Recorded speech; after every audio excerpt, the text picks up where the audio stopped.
Hello, everybody, and welcome to Save or Die Outcasts. We have a good show for you today, but before we get there, we need to address something that happened at the end of the last session.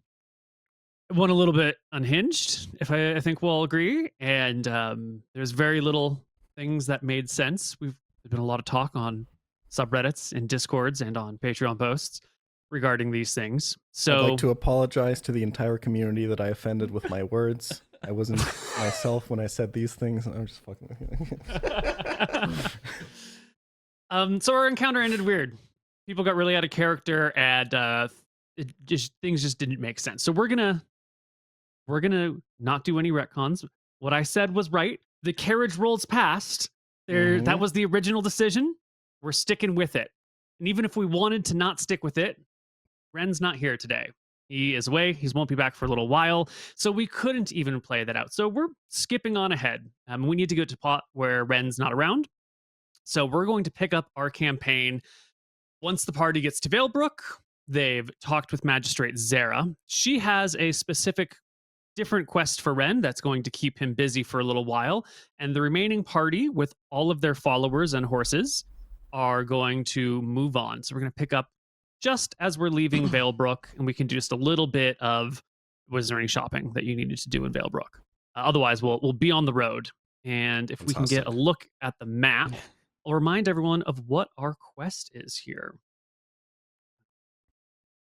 So we will be leaving Valebrook and heading along this road, long 119-mile road to Arkfeld.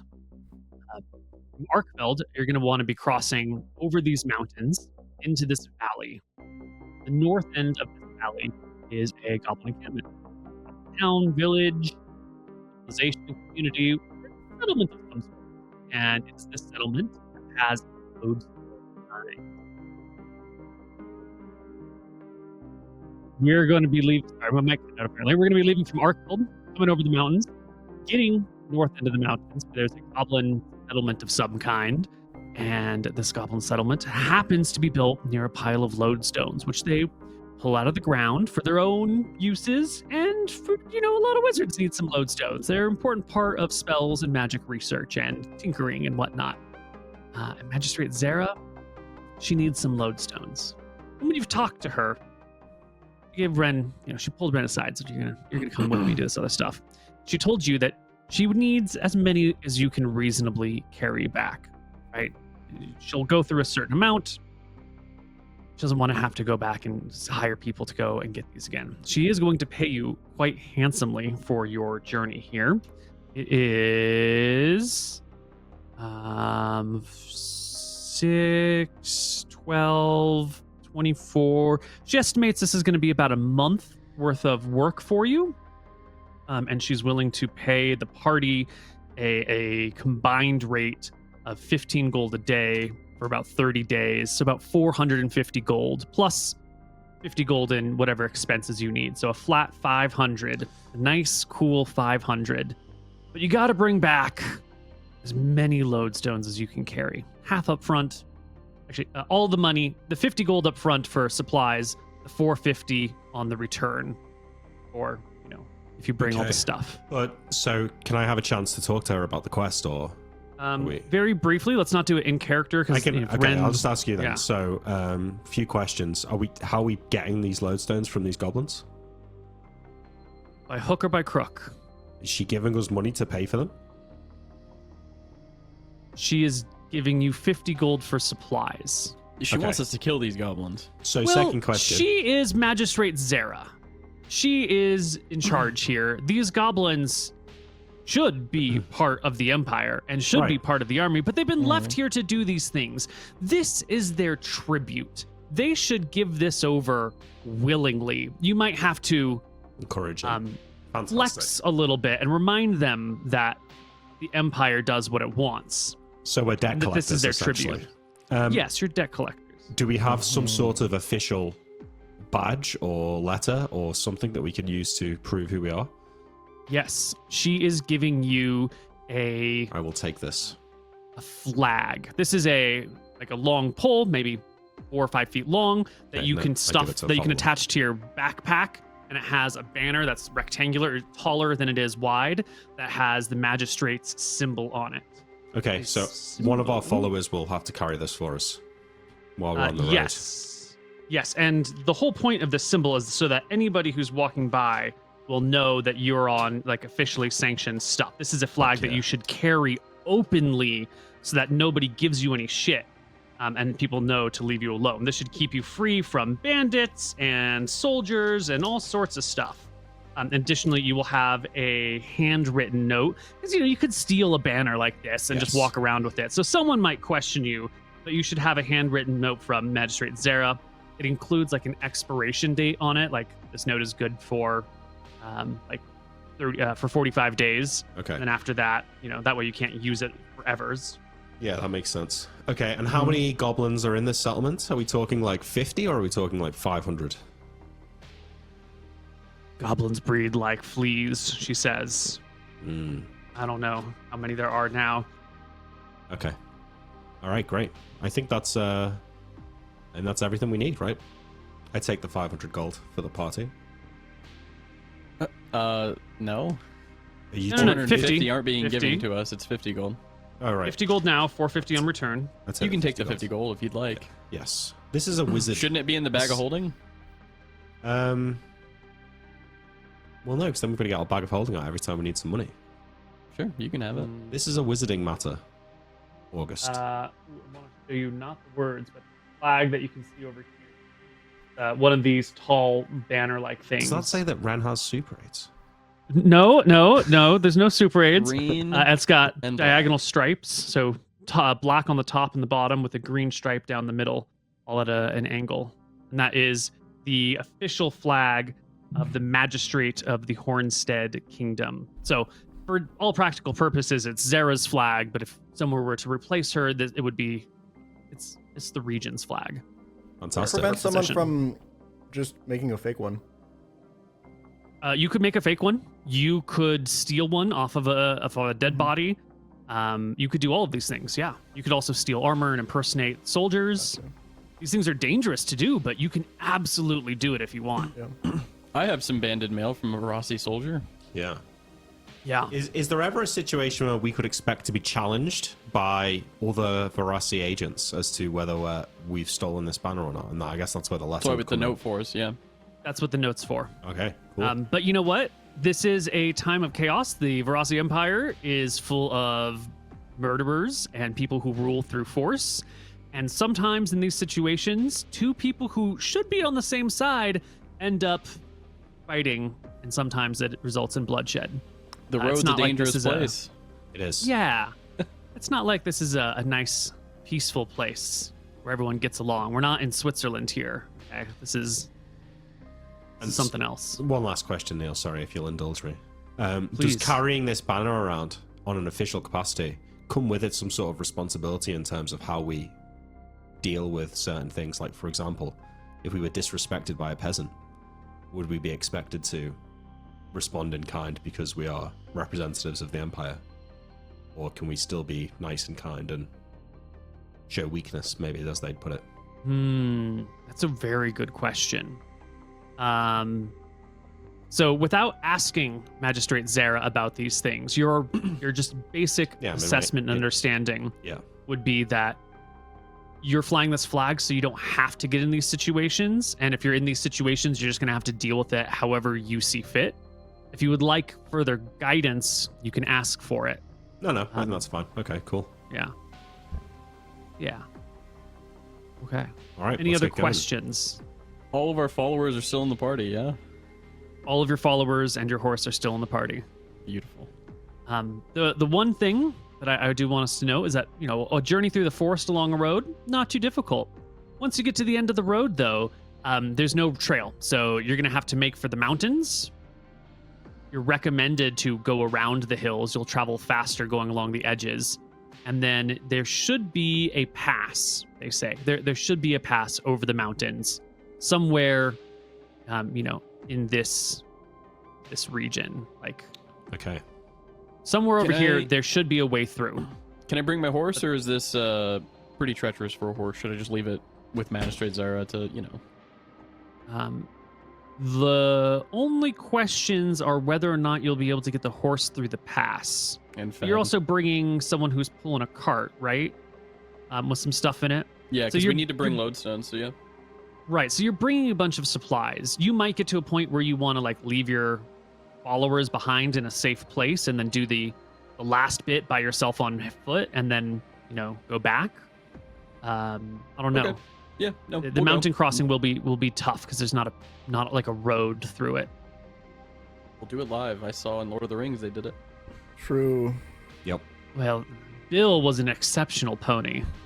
I don't know if Schnickelfritz the second is as good as Bill. Hannibal pretty did it with good. fucking elephants, dude. We can do it with a pony. And he lost 2/3 of his men and almost all of his elephants, But not all.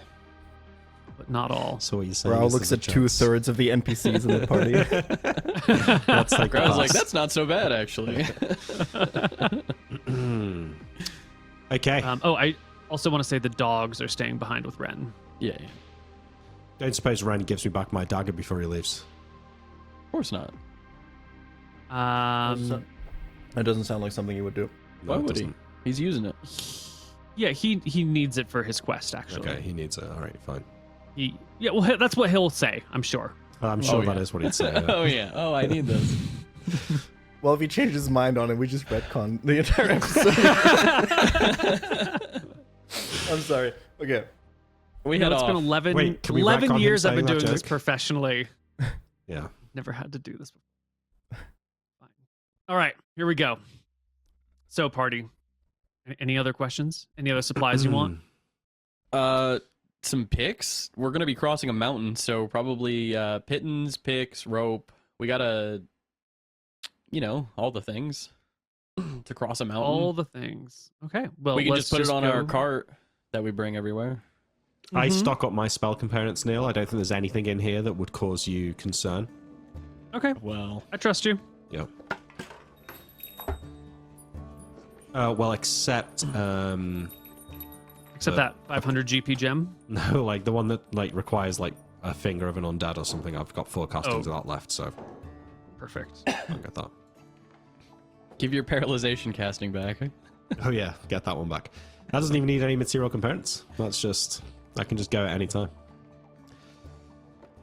Okay. Okay. So you Yeah. say, what do you need Picks, for? pittons, more like rope, heavy duty rope.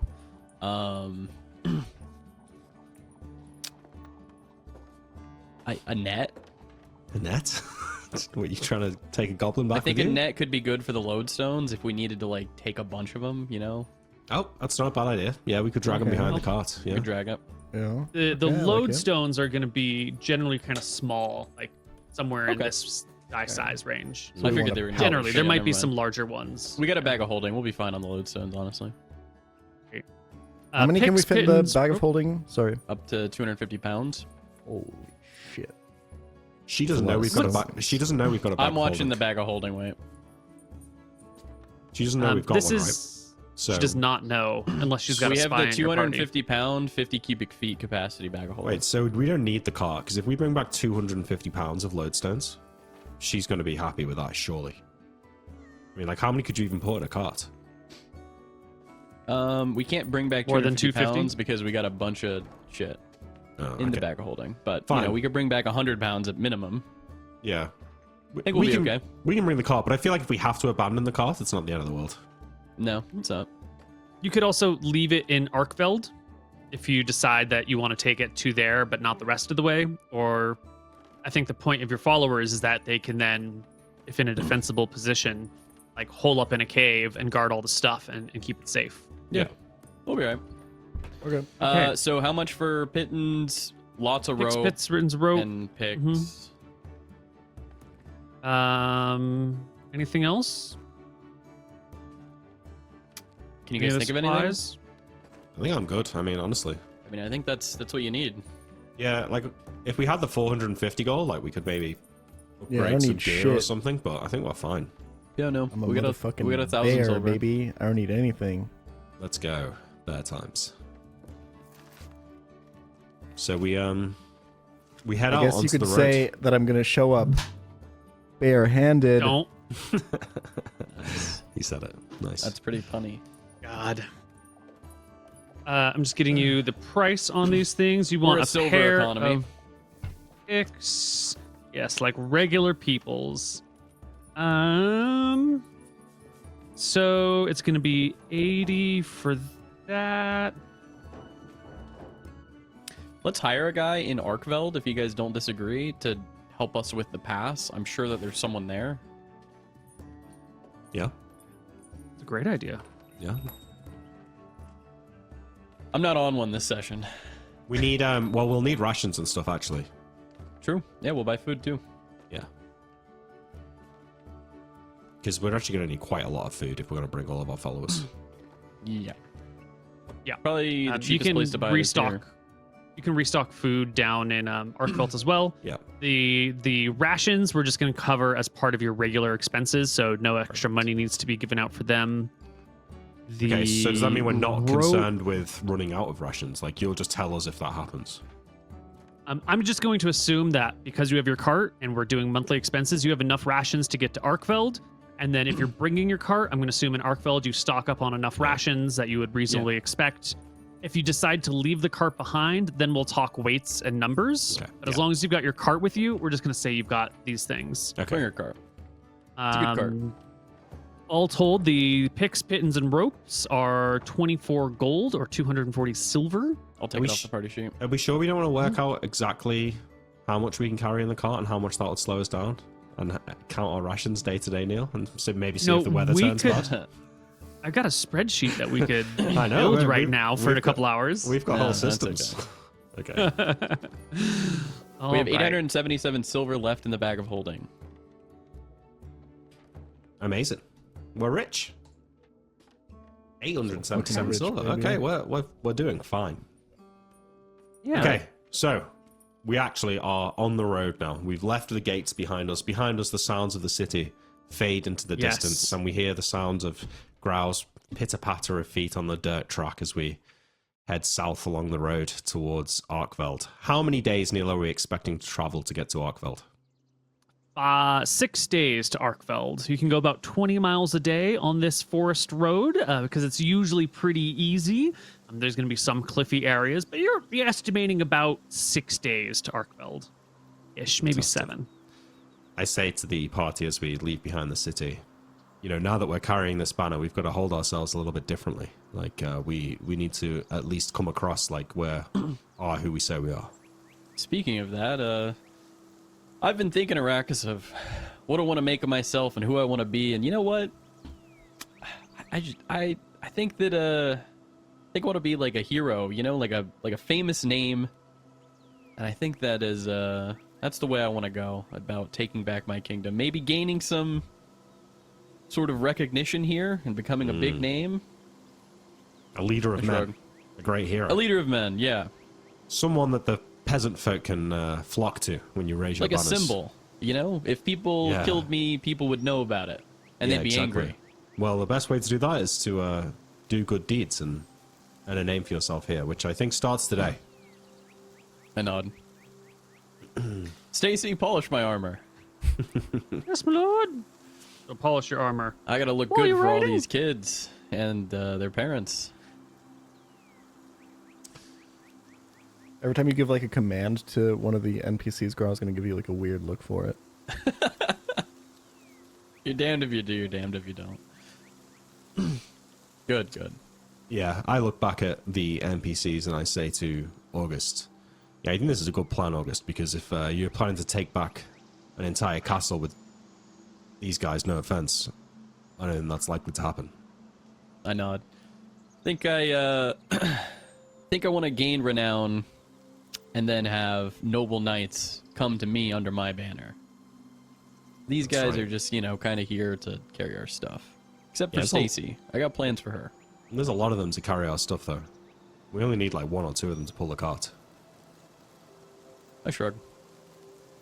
Well, as long as we keep the gold coming in, but yeah, I'm not going hungry just so Jeff over there can have an extra roast potato. Yeah, you know, I got a bad feeling about some of these guys too.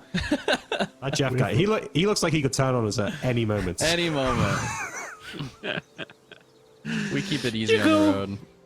on the trail, leaving Valebrook behind. You leave the city. You leave the I give suburbs. waves to the peasants as we go by. Ah, yes. You know, Starting soon, though- I see. It is I, Did you- August. Sorry, go on. Did you alter your banded mail? Did we already do that whole rigmarole? The banded mail has been altered. Okay. I would assume I would have told him to take the Verasi symbol off, but if that can't Yeah. be possible, then it is what it is. No, there's not a symbol built into it, so not a problem. Yeah, I just want to make sure it's on your. Yes, it is on your equipment, on your table. I'm at Excellent. 16 AC, less weight. Yeah. Well, you head into the woods. You leave all these things behind. There's a sawmill that passes you by, and this is when I would like Grow to roll me a 1d6, and I'd like MrMouton to roll me a 1d100. You want 63. middle. That's 6 Middle? away from 69. Watch the 3. 4. the 63? And perfect. Actually, Arrakis, can you roll me a d2? Oh yeah, no worries. Oh yeah. Roll a 2. You sure? Yeah, Okay. I got a one. it's all right. The most common Alright. phrase ever said by me. It's a nice day through the woods. You see some people, but not a lot of folks on the road. Maybe like some people going in just around the town, but in between like the little villages that you pass, there's not much in the way of travelers. The road here looks a little, well, it's not well maintained. It's more of a dirt trail than a road, actually. And there's some grasses that are growing up in between it all over the place. By the time you reach the end of the first day, you find yourself in the woods, well away from any signs of civilization, well away from any houses or homes or camps, villages, anything like that. And it's your first night in the woods. What's the general MO for the party in the woods at night? Set up camp. Yeah. Yeah. 1, 2 on watch. Probably Yeah. 1. I think I don't know if we have previously discussed any sort of consistency, what form I usually show myself in with the NPCs. It feels like it would at this point it would be as a gnome. Yeah, well, they've seen you in a lot of different forms at this point, right? They Yeah. must have an idea that you can take different appearances by now. Yeah, they just don't really know why. Sure. Yeah, I'm sure they have all sorts of theories and they probably Yeah. discuss it amongst themselves, but no one's ever brought it up to you. Yeah, I think maybe now that we're talking about it, I mean, you're asking us about a general MO. We can set that up, but I do want to have a conversation with Arrakis at some point here. This is the perfect time to do it. Yeah, I think we're stopping for the day, so I'm like taking my backpack off and like guess taking Yeah. my shoes off and stuff. Arrakis, sorry, I'm in gnome form. Arrakis, I've been thinking. We always run into trouble and there's so much issues and so many questions when I transform. But sometimes when we've done it, we have told people that you're the one transforming me because you're a powerful spellcaster, right? That's true. I kneel down to speak to him in gnome form. I suppose that could be some sort of cover. Yeah, maybe in the future, when I change forms, we can make it look like you're the one who changed me so that it doesn't look as much like I'm a druid. I look back at the rest of the party as they're like setting up their tents and stuff and say, I think for these folk, maybe that ship's already sailed, but I think it's a good move, especially in the right situation. My issue is if I was really going to sell it, I'd have to make it look like I was casting a full spell, which would require my attention for the minute or so. So we could make it work, but I think it'd be in a special circumstance. Okay.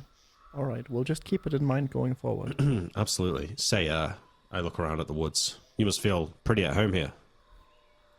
It's nice, but every time we're out here, I miss the smells of the food in the streets, and every time I'm in the city, I miss the smell of the trees in the wind.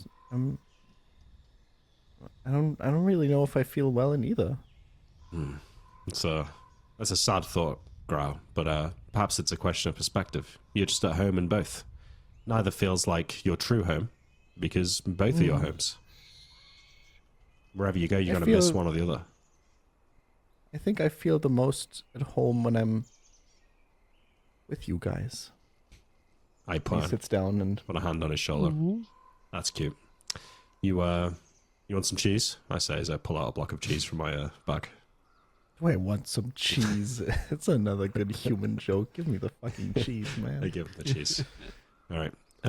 I look around at our food situation. Do we all want to be eating rations tonight? Is anyone... I stand up and say, anyone know how to hunt in the woods? There's some looks exchanged. One of the guardsmen will raise a hand and say, I've used a bow sometimes, but I think I lose more arrows than I catch food. I look at my sad rations. Well, perhaps nature will give something to us another day. Don't waste your arrows. Okay. So we I'm set up camp. camping. Yeah, camping at night. We haven't spent a lot of time in the woods. We spent some time in swamps and sometimes along roads, but this is your first night really spent in the woods on a journey like this. So let's talk about nighttime in the forest. We set a 'Cause it's fire dark. to keep Yeah, all of That's- the animals away. That's one of the things I want to get to. Yeah, if you set a fire, it'll keep animals away. I mean, they might be interested in approach, but animals generally don't like fire, so they'll keep their distance and probably stay off. However, setting a fire makes you a prime beacon to anyone who might be looking to rob or steal, or anyone who's intelligent enough to be like, oh, fire, that means people. So it makes you more visible, Yeah. but it tends to keep the natural animals at bay. I we also feel got a like big camp, so I'm Yeah. more scared of the random animal than the average bandit. we're in the middle Mhm. of nowhere. I mean, Yeah. I feel like animals like giant spiders or bears or things like that are a bigger threat than bandits, I would say. Agreed. Okay. So we'll set a fire. We'll set a watch. Yeah, I think a One rotating person will watch. be on watch. Yeah. No, maybe two. 'Cause it's quite a Probably- big camp, so we probably need one on like either side of the You have- camp. Maybe. You have 10 humans. So We'll keep the wizard off the watch so you can just sleep. Yeah. Okay. I'll take a watch. Stacy will take a watch. We'll do ours together, and then 2 and 2 for the Groups of followers. two? That should get us in the night. Yeah. Mhm. Yeah, so you can do 4 groups of 2 people watching, and then 2 people get to sleep the whole way through. Perfect. Excellent. Who would sleep the whole way through? Me and Gra. Spellcasters. Yeah. Sure. Yeah. Yep. Perfect. Perfect. Okay, I'm just going to make some notes Also- over here. We are traveling through the woods, Koibu. So Mhm. as we are traveling, I am picking berries and Good to know. presumably turning them into good berries and handing them out to the party Mm-hmm. every Amazing. night. Keeping us topped up on HP if anything were to damage us over the day. Yes. And August, you said you wanted to do your watch with Stacy, yeah? Oh yeah.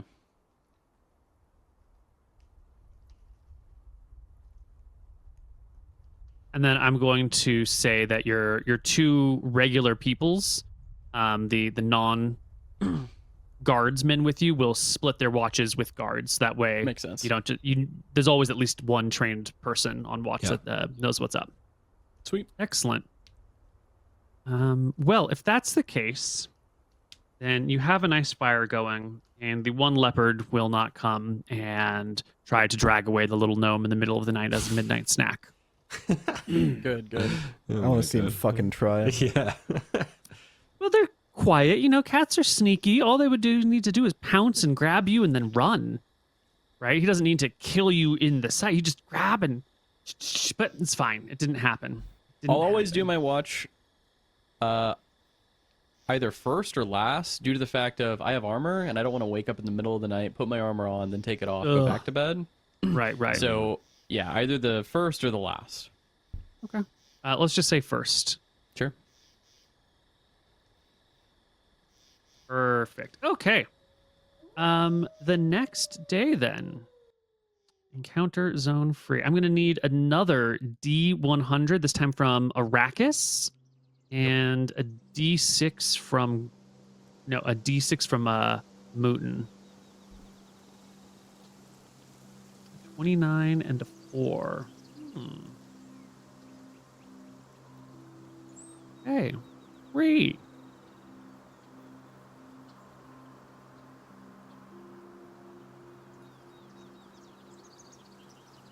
Perfect.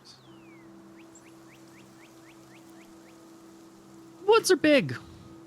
They're real big, right? It's like 120 miles from Valebrook to Arkfeld. Huge. That's a long distance to be walking all the time. Especially for a I'm on a gnome horse. who's got little tiny legs. How do you keep up with the party, Mr. Gnome? Because you can't keep up with the humans and the horse that's walking. Do you like ride the cart, or do you ride the horse? Are you riding on shoulders, or are you just like constantly huffing and puffing? What's your deal? How tall am I? You can ride in the cart. Something like a little over a meter, maybe a little less than a meter. Yeah, I feel like I'm not riding anyone's shoulders. I feel like the cart should be fine, right? Yeah. I'd say that was like pretty standard practice for traveling with a gnome.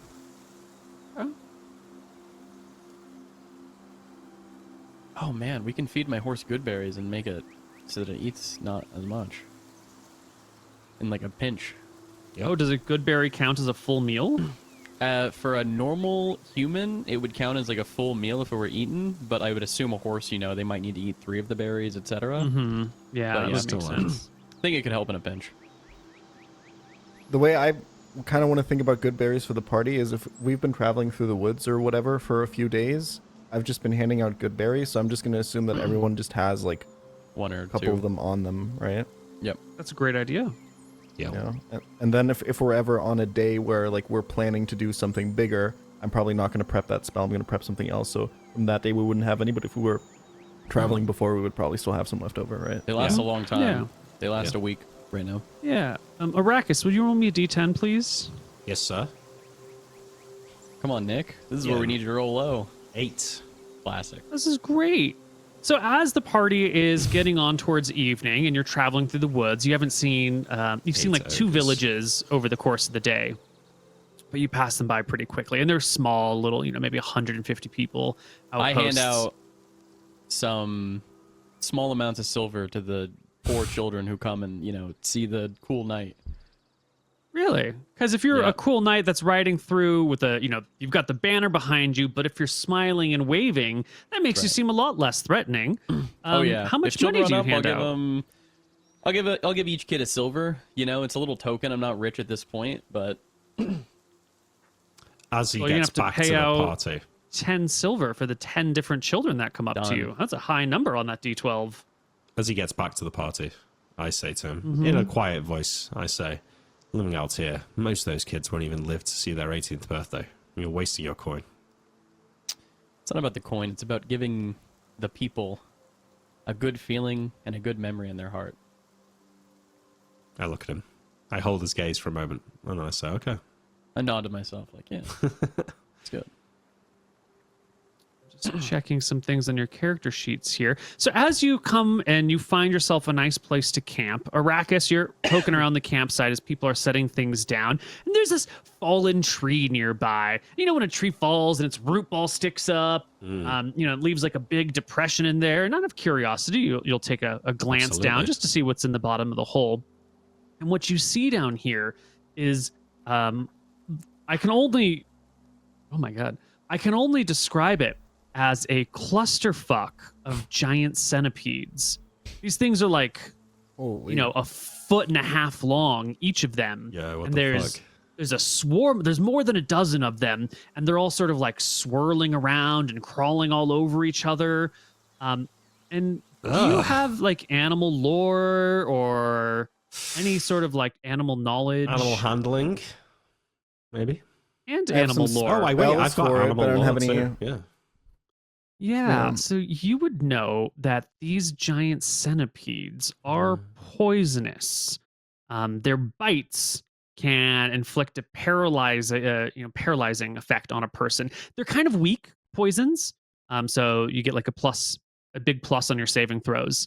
But they do have a nasty little paralytic poison in them. Now, no one here has a toxicology proficiency. You wouldn't know how to extract this poison from these creatures and use it for your own. That's like specialty, blah, blah, blah. Hang on, I am working on a toxicology proficiency though. Mm-hmm.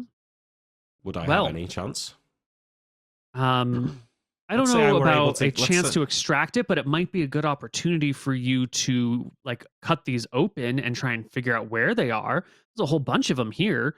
You know, you don't have a razor on you to like do proper surgery on these things, but you could start chopping them How apart many and are we looking for talking something. here? You said it's a clusterfuck. said at How least much a is dozen. More than At a least a dozen. dozen. I head back to Grau and August, and I say, "Listen, there's an issue with this camp. Come and look at this." As we're walking over there, I'll say, "The way I see it, we got two options here. We can move the camp." I look back at everyone who's like already building the tents and stuff, or maybe I could try out one of my new spells, and I end that as we get to the clusterfuck of centipedes. Okay. Show me something cool, I guess. What kind of spell? I should be able to paralyze them. There's a chance that one or two of them might resist my magic and become hostile, in which case you'll have to fight them, but they're poisonous. They might... well, I think they paralyze people, which is ironic, given that that's what I'm going to do to them. Okay, get ready. Stand back.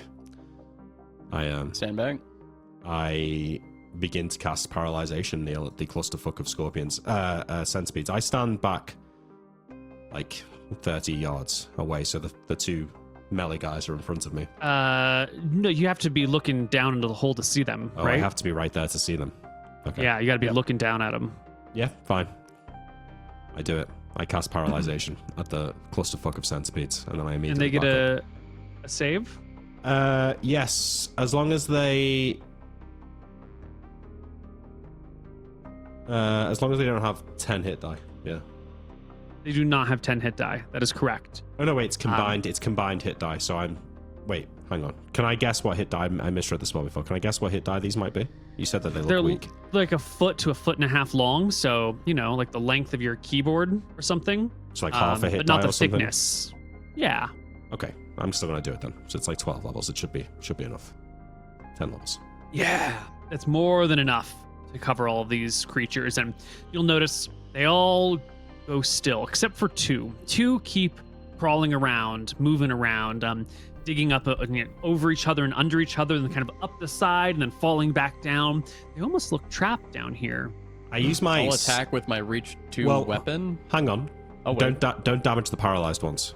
Yeah, I was gonna hit the other one. Well, they're in a clusterfuck, so I try and use my staff nail to start like hooking I out. was about to call lightning these motherfuckers. Trying to like hook out the paralyzed ones to get them space to attack the other ones, and if I can like hook out one of the live ones and like fling it so that they can kill it, I'll do that. Does have like a raven staff. Yeah. That's true. And MrMouton, your glaive has like a little bit of a curve to the very end of it. That would be excellent for reaching and picking things up because it's got that little hard bit. back that's kind of thin and it's not sharp on that side. And you can lift and pull. I think this is a pretty easy situation. These creatures are... Well, they have 2 hit points and AC 11. And they move very, very slowly. I don't think we're in any danger of you Mop it guys up. getting killed here since you've spotted them first.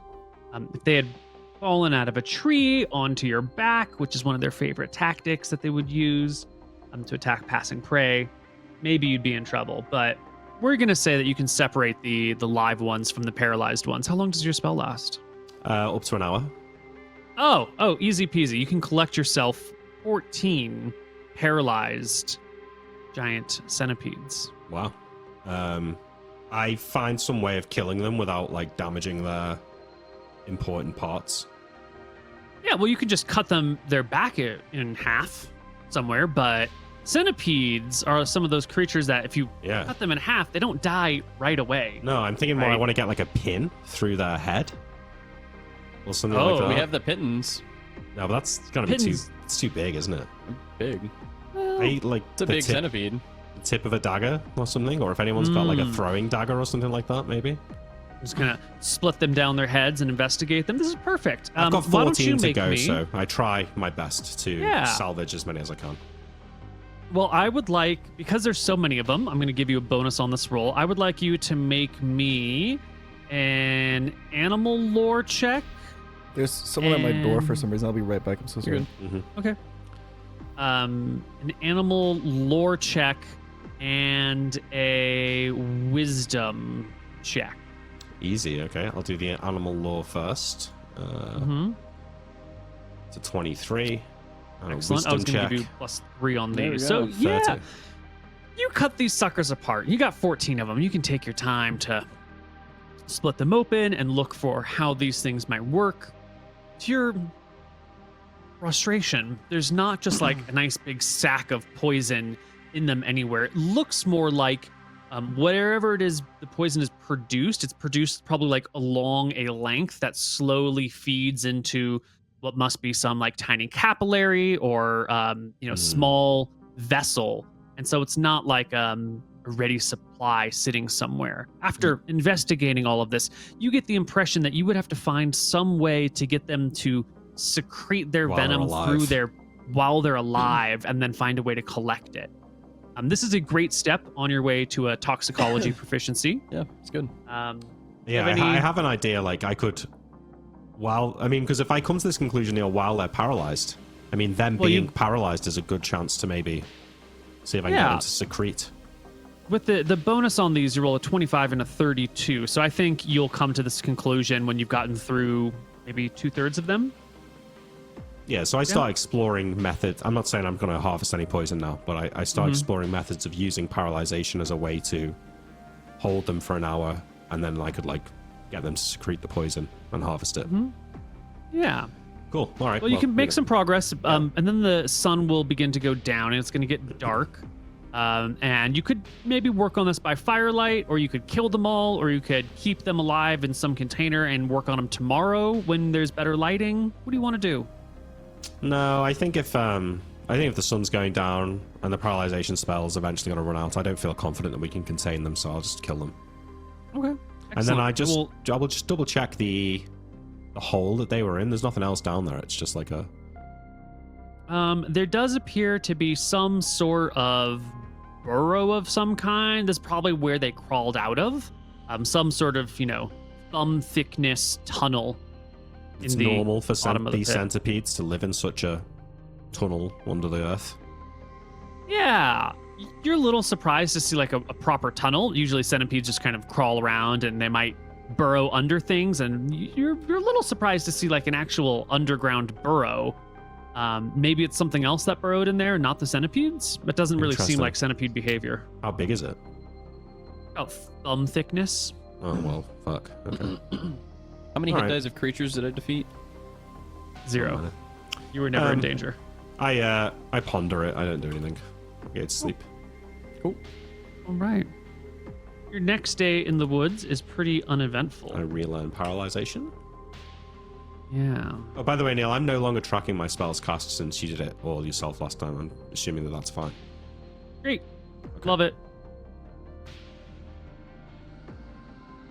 If I'm going to get screwed over, I'd just rather not know. So,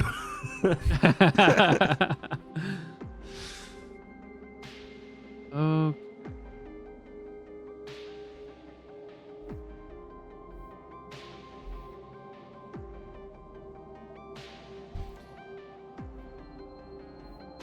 All right. Can I get a D100 from MrMouton? Yeah. Boom. 10. ooh. Okay. bad. And can I get a D100 from Grau? Always. Nice little 47 for you. Nice. The hitman. Okay. Not bad. Mm-hmm.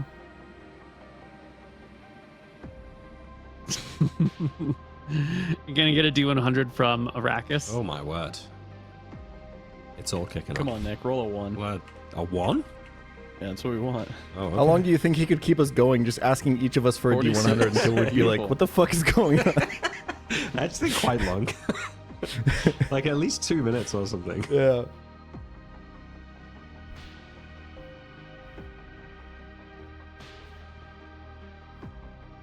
Okay. The party is awoken in the night. It's the night between your third and fourth day. You're all quickly jostled awake by one of your guards, one of these This people in is your camp. not the Centipede night, but the next night. Correct. Okay. Yeah. What's going on? There's a kind of a shh, I heard something. And everyone gets jostled awake. Can I get a... Actually, let me do this myself. I feel too much here. Koibu, how does preparing spells for the day work if I get woken up in the middle of the night? It takes 10 minutes per spell level to memorize a spell. You have to like sit in meditation or prayer for it. So if I get woken up, I just don't have any No, spells? because you've still got your spells from the You previous already have day. the other Oh, spells. previous day. Okay. Yep. And otherwise I'm would have to gonna- overwrite. Okay, I understand. Yeah, thank you. Yeah, well, you have to burn a spell. You can't overwrite Yep. a spell. Gotcha. Okay. I'm gonna grab the chainmail and start putting it on. Not the Mhm. banded mail. Specifically Stacy's chainmail. Great. You start putting your armor on. Is You there can see the other guards are crouching low to the ground. There's still a fire going. They've got spears in their hands, and they're like strapping shields to their arms. in the firelight? I can see as well as daylight, Neil. So I scan the edges of the trees. Yeah, the area around here is... Let me just bring us to a...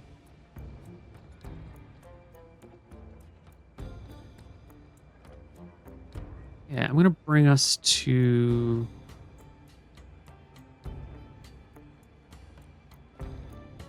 Ah. Lovely. All right. So you see this map over here? Our party has been going along this trail, kind of like through the middle. It's a ravine, and the party cannot see the map. I also cannot see the map. Weird, See the I can map? see Is it. it just I can black see it. for you? I can see the map, but I don't see where we are.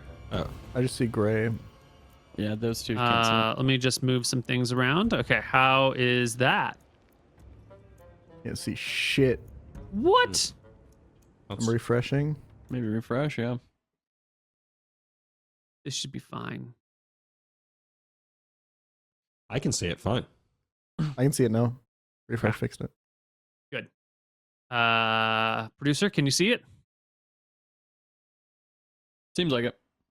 Yep, All right. we're good. Cool. So our party has been coming down this ravine. This is the trail that you take, and it's at Yeah. the bottom of all of this stuff. And it's kind of a twisting, winding road that goes through this shallow ground. Now, you've taken this nice little exit to what looks to be a place that people camp often. It just goes off the trail. And that means on your sides are these nice high walls, and there's really only one entryway, maybe about 65 feet across, but the real entryway is maybe like 25 feet across over here. And the party is in this spot. Let me just bring our tokens over.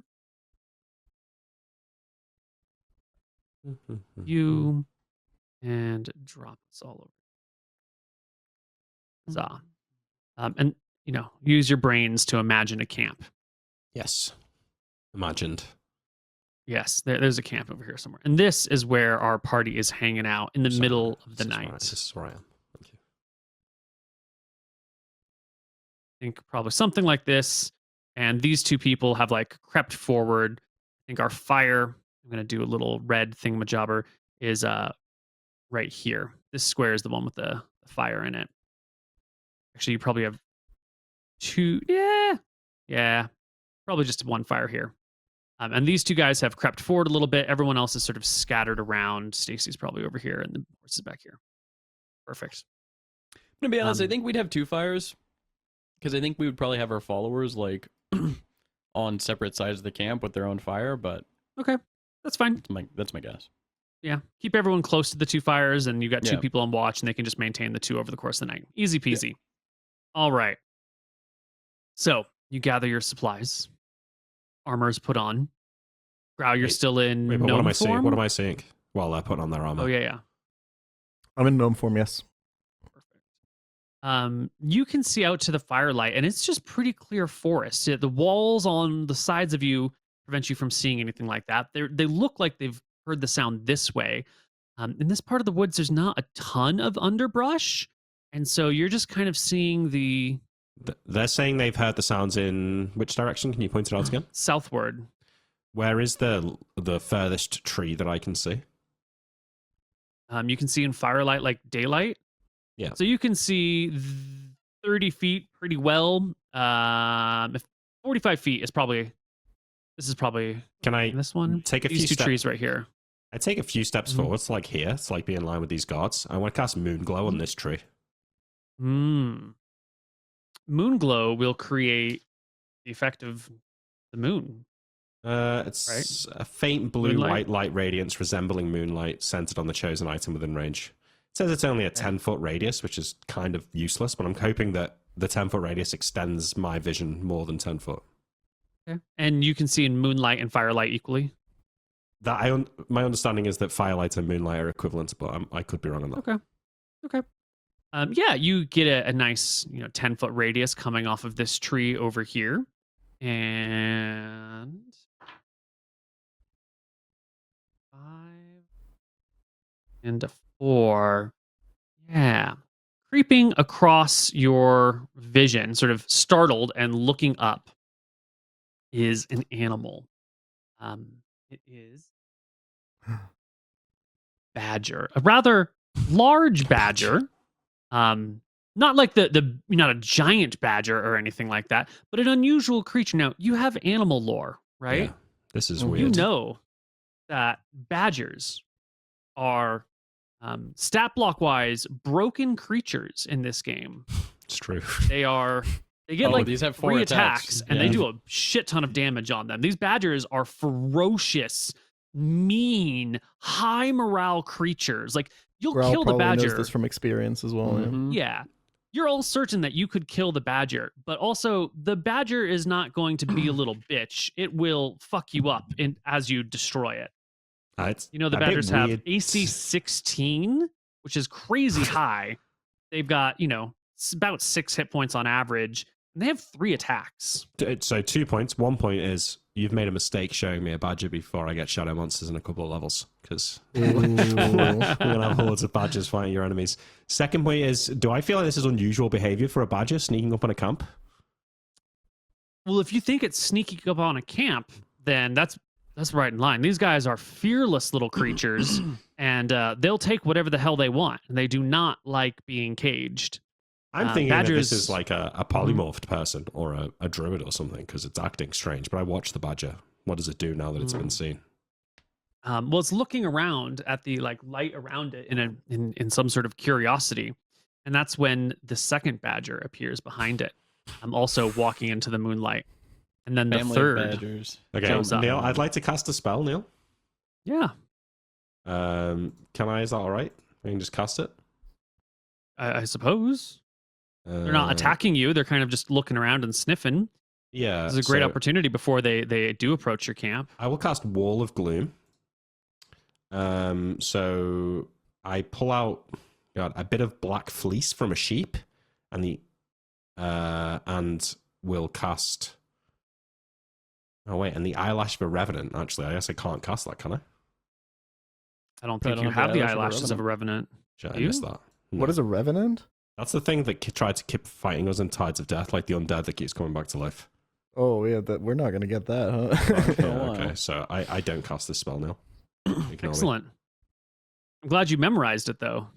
Oh, you're making me keep it? No, if you don't Okay. have it, you don't have. But you don't have a replacement spell for it on the spot. But Okay, fine. But yeah. Arrakis, should I shoot it with my bow? These things can fight. They're not doing anything. They're just standing there. Yeah, I wait. yeah, a total of 5 badgers appear, and then they start Okay, creeping wait. towards the camp. I cast Scare on the badgers. I Fuck would this. also As they like to start cast coming? a spell.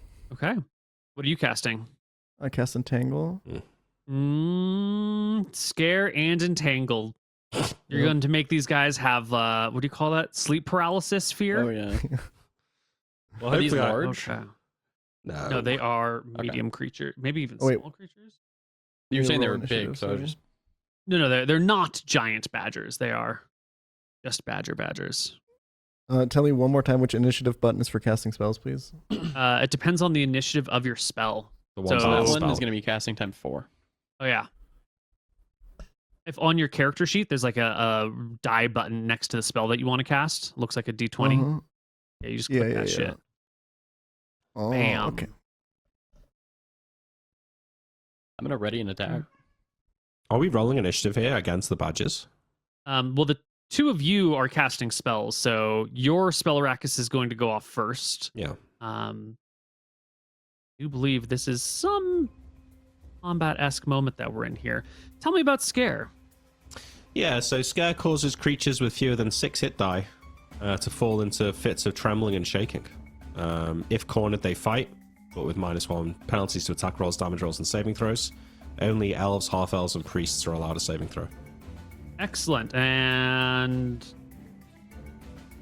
it just says creatures with fewer... Yep. All the creatures within the range. Yep. Yep, and they're in range. Okay. 15-foot radius. Well. So I know it says that they fall into fits of trembling, but I feel like an animal would just run away. But you can interpret that differently. But Scare's a pretty impressive spell because it has absolutely no saving throw against it. Nope. So the creatures are terrified. They're overwhelmed with this sense of like there's a threat in front of us and I am happy with it. I am scared of this threat. They begin to tremble. Now, Entangle is what, a 20 by 20 cube? I think so, yeah. 40-foot cube. 40 by 40-foot 40 cube. That's a lot. Go ahead and draw me a 40-foot cube. I guess this is 20 feet Square. here. Where do you want your 40 foot to be? Yeah, let me find the right fucking tool. This one? One that it's got like a corners of a square with a dot in the middle of it. I don't know how that looks like a ruler. Here, I got a square for you. Excellent. Oh Oh, god. nice. Oh, wow. Oh, beautiful. That looks so much better than the way it used to work. How And do I we do that? can I move that? No, it draws it out from the middle. Oh, Oh, that's nice. perfect. Oh, mate, that's so good. Wait, is it really? There's no way it's 40 feet. 40 foot across, not 40 foot diameter. So 20 feet across. Okay, Diameter so is this perfect, would be yeah. correct. That's okay, it. But I Sweet. don't want to cast it here. I want to cast it here. I'm sorry, but this is the best update they've made to Roll20 since we've Actually, started yeah. using it. Yes. Look, there's even They've been codes as well. awesome. This is so good. Wow. Yeah. Wow. They're also doing Discord integration, so you can just play in Discord with your people, and you can join a call, and it's already set up. Calls. Ah. Amazing. Yeah. Okay. Yeah. And there's major lighting changes. If only they would fix the music, then it would be a perfect system. Yes. All right, so that's the cube. Hashtag That's the- not an ad. Not Am I in range for that? What is my range? I'm Uh, sorry. The font on the thing is really small on my monitor. 80 yards. Yeah, you're well within You're well in range. range. Well within range. Okay. I'm going to roll our little honey badgers. 5d20. Okay. One of them will pass their save on the entangle, the second one from the left. And the others get bogged down by the grasses, by the weeds, by the very roots themselves. But this little guy, between the fear and the grasses grabbing at him, absolutely going to need to make himself a morale check. And even with the high badger morale, this one is going to begin to scamper off, making this really annoying like noise as it goes.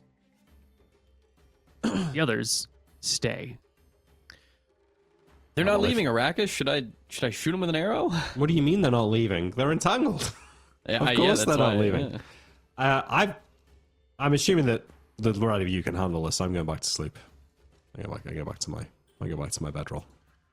I'm annoyed because the badgers would have run away, and now by the time entangle runs out, yeah. the scare will have run out. So then they'll. Growl kind of made the decision at the same time as you. Yeah, Right? I think yeah. if he knew that you were casting the same thing, he wouldn't have done it. Yeah, that's fine. Because now it's. Can I let them go at any time with entangle, or do I have to let it run out?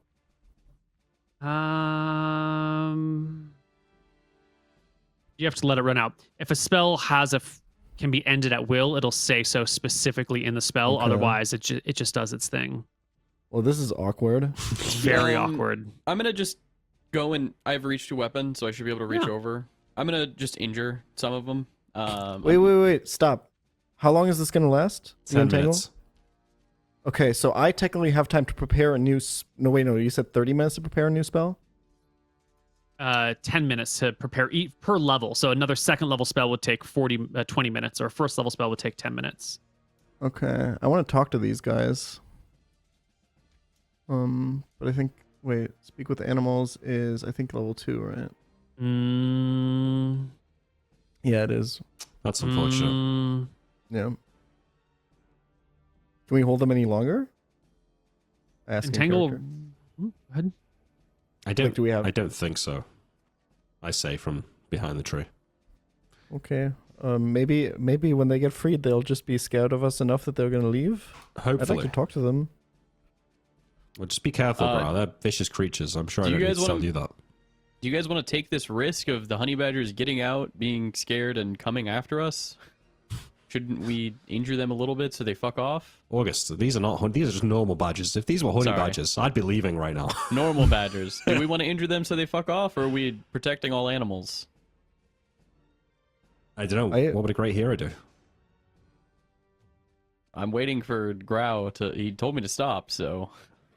I mean, I don't like just cutting them down while they're like trapped in there. That feels really bad. Well, it's gonna feel worse if they come into the encampment and kill us all or fuck us up. Kill us all. I'm not gonna kill them, Grau. I'm just gonna injure them so they have to fuck off. There's literally 10 of us and a horse. They should already be scared enough to fuck off when they get released. Okay. Just look intimidating when the spell runs out. Yeah. I'm just gonna wait, I guess. So the plan is we just hope that they run away. I That hope they're not that they angered. come and run away. But if they're angered and they come after us, Grau is gonna learn a very valuable lesson. Okay. I'll cast Okay. sleep on them when the spell runs out. I don't think it'll work on all of them, but I might get one or two so Grau can potentially speak to them afterwards. All right. Well, we How long wait. does sleep last for, real quick? Sleep would last for, I think, 25 minutes. Okay. We wait the remaining 7 or 8 minutes. Mhm. The spell wears off. I cast sleep. And you cast sleep, and I'm going to need you to roll initiative versus all my badgers. Oh, shit. It's badger time, baby. Let's go. I have a yeah. ready attack. Let's fucking go. Badger's not got shit on me. August, you said you're readying an attack if they get close to you. I have a glaive Okay. ready to attack. All right. Well, with a 5, as you see the badgers begin to move, you get your sleep spell off. You I almost cover fu- the I almost badgers. fumble in panic as the badger starts to dash towards me. But I get my spell off. But it's only two. It's only 2 hit die. All the badgers are immune. Do I even get one? No, they're 1 hit die. I think, are they? They That's are why 1 + 2 hit dice. So they're a hit die and a half. So you get 1 badger. No. Well, it says that it affects creatures with up to 4 + 3 hit die, which makes me believe that up to +3 is still 4. You know, so I think 1 + 2 should still be 1. But- 1 + 1 is 1. 1 + 2. That's a half hit die. That's a hit die and a half. Okay. Because you're looking at 3 hit die worth of badgers if they're each 1 + 2. Mm-hmm.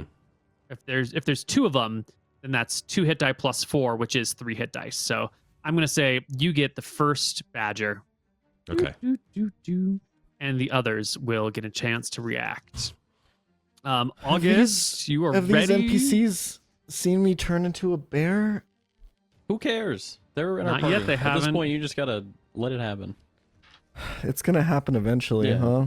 Okay. The If you want to first wait badger. a turn, I can cast The it. first next badger time. moves forward, and August, you're readying for this. So as it goes forward, you can move into an attack spot and take your swing at this 16 AC. 24. Oh my Ooh. god. You slam your glaive into this small, 7 innocent damage. forest creature who's immediately had its head chopped off by you. First See, badger Grau? down. We can't just let these wild animals run at us. The second badger will flee into the night. Good. And the third badger kills his morale check as well, and comes towards the source of interest and the source of fear and the source of noise and the smell of food. Third badger will come this direction. And these soldiers who have attacks readied will make their short sword attacks. Fumbling. 5 Miss. and a 15. It's not Almost enough, hitting baby. the badger. And our little Let's badger. go. 3 attacks. Our little badger will go 1. Oh, just barely a miss. 2, 3, and will critical with his With the bite. bite. One of your guards. And he will rip a guard. The honey badger, the Holy badger here, shit. will throw itself at this guard. And the guard goes for the stab and tries to block with the shield, but the badger scampers up the leg and takes a bite, like right in that thick thigh area, and just rips open the guard's inner It's thigh. like the scene from Monty Python and What's the his Holy HP? Grail with the fucking rabbit. 5. Yeah, it God. is. Oh, so So he's on 0. Um, He's okay. he's It's not bad. he's at 0 exactly. And I'm going to Okay, begin this the is saving good. throw versus death, which he fails. Wait, am I getting this right? Did this badger just one shot a fucking Yeah. human? Yeah. Yeah. Told you, He badgers are only hit terrifying. with 1 attack. You want to do the crit Jesus table? Do the crit table. Christ. Oh yeah, that's what we're doing here. We like the crit table. We already said it's the thigh, and No, roll it's a for slashing. It's already the thigh. It's got to be All the side. Slashing is the bite. He rips it out, and the severity is going to just be a 1d6. Can it be a 6? Oh, sadly. it's probably nothing. No unusual effects, but he's unconscious and bleeding. Anyway, or unconscious. Our remaining guards will step forward, take I a look on in slash at the horror. badger. Miss. Come over, take a slash. God, Don't these roll a fucking one. Completely guys. missing Don't the roll a bagger. one. You know, these guys What are are. we paying these guys for? Initiative. Just be slaughtered by common wood animals. Initiative. Okay, so I think the idea was that I wait around Yeah. so that we can pretend that you're transforming me, right? Yeah. Okay. Yeah. I do it. So I roll initiative. I'm rolling for moving, Neil, but I'm casting on grab. I understand. Yeah. Yeah, and I roll to move, which is just what I roll when I turn to a bear, right? Mm-hmm. Yeah. Okay.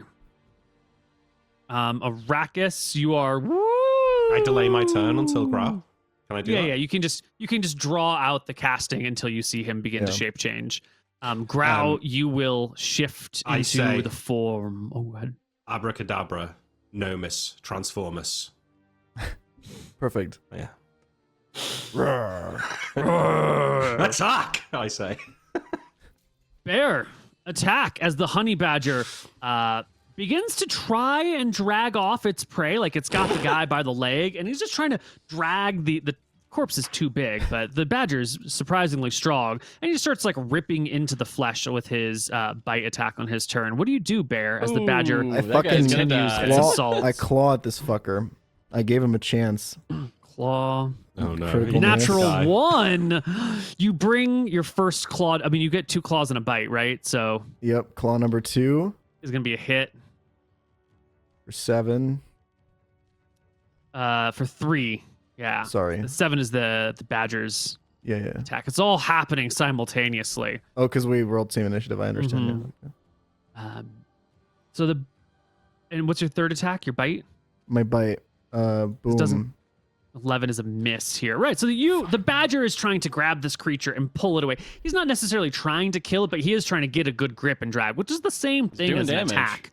And the 3 is a miss from the badger. The 19 is another critical hit from the badger. And the 6 plus 1, the guy's prone on the ground, is also going to be a hit. So we're going to do 2d2 plus a 1d3. And the badger is just going to bleed this guy for 4, which, considering he's just an NPC, I think means this guy's dead here. No, we've got and- hang on, we've got healing magic. I mean, I'm all for the guy dying, but I'm fine for the guy dying. Yeah, it's better not to do. If we do your NPCs get to -10, then we should do all the monsters get to -10. Yeah. I think it's just better to leave like the big guys as It's -10. good. We're gonna learn a lesson here. Wait, so this guy's just dead now? Yeah, his leg has been ripped open. He's got a big pool of blood underneath him as the badger's trying to shear the flesh. And you come Could've over, you just cast a healing swat at spell him. You hit him for 3. The soldiers nearby back the fuck up because you just turned What? into a bear. You just turned into a bear by surprise, and they don't know what's God. going on. They're confused. They've not been let in on the plan. But MrMouton, August, at the end of it all. 2 attacks this round. Yeah, 13, which is a miss. this is a miss. And I'm gonna move over here and get flanking. Yeah, you can circle to a back attack, Yeah. I'll say. And here's the second good. attack. 19 will Hit. do it. And just do 3. Or there you 6. go. And our our badger, our regular badger, will die. I'm gonna walk over here if we're out of combat Yeah, that one's still asleep. and execute that one. They Crunch. die. I come over to the dead guy. Holy, that is crazy. Yeah, the other guards, seeing the threat done, exchange looks and They come come over over to and the dead stand over this Holy, dead that's crazy. guard, this person that they've known, this person that you've been hiring and working with for so long. It's been months at this point. I will. I have high wisdom, Neil, and I also have. Well, I have high wisdom, so I will say a prayer to Varasi and like put this guy's hands like in a cross with his weapon on his chest, and Also, while the let's not forget about the sleeping badger. By the I way, it's think- gonna wake up. I killed someone. him. I killed Or- him. Moon Okay. hacked him to bits. Yeah. like his friends are there watching. I say some words. I try and be respectful to the dead man. I don't mention the fact that he's been killed by a badger. His name was Digi. Digi is dead. Did you? Yeah. I will own up to it and say, this is my fault. I knew better. I was trying to appease my friend Grau here. And this one's on me, lads. I won't let people sway me anymore about wild animals who are obviously going to attack our encampment. I hope you can forgive me. Since I woke up in gnome form, I can turn back into gnome form now, right, Neil? Yeah, as I get, if Grau gives me a look, Yeah. I like cancel a spell. Right. Grau's pretty upset. I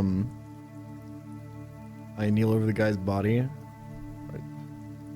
I should have known. The fucking badgers, the vicious. I didn't think. I didn't think either. This is It's not your fault, it's mine. It's okay. I whisper to the party.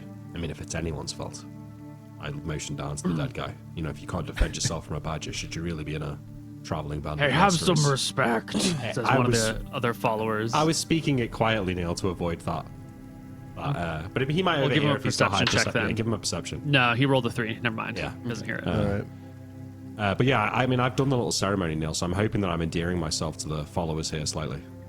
I'll take Yeah. the sorry, not to step over you. I'll take the shovel off and go, and I will go and dig a grave. All right. The violence over. There's not much to do but return to, some people help you, other people go back to watch, other people sit down and kind of process that, like, out of nowhere, these badgers, and now someone's dead. And very quickly, the conversation amongst the followers, especially Rudy and Melvin, begins the conversation of, is this normal? And they look to Arrakis. No one's brought up the Grau turning into a bear incident yet. That'll come up soon. Yeah. But Rudy and Melvin are like coming to Arrakis. Is this normal for badgers? Is there something evil in the woods that's made it do this, or what is this? Well, I have to say, I believe badgers to be solitary hunters. Yeah, they are. So this is strange, yeah. But these woods are ancient and huge. If there's some source of corruption here, I suggest we walk quickly and leave it behind us rather than delving further in.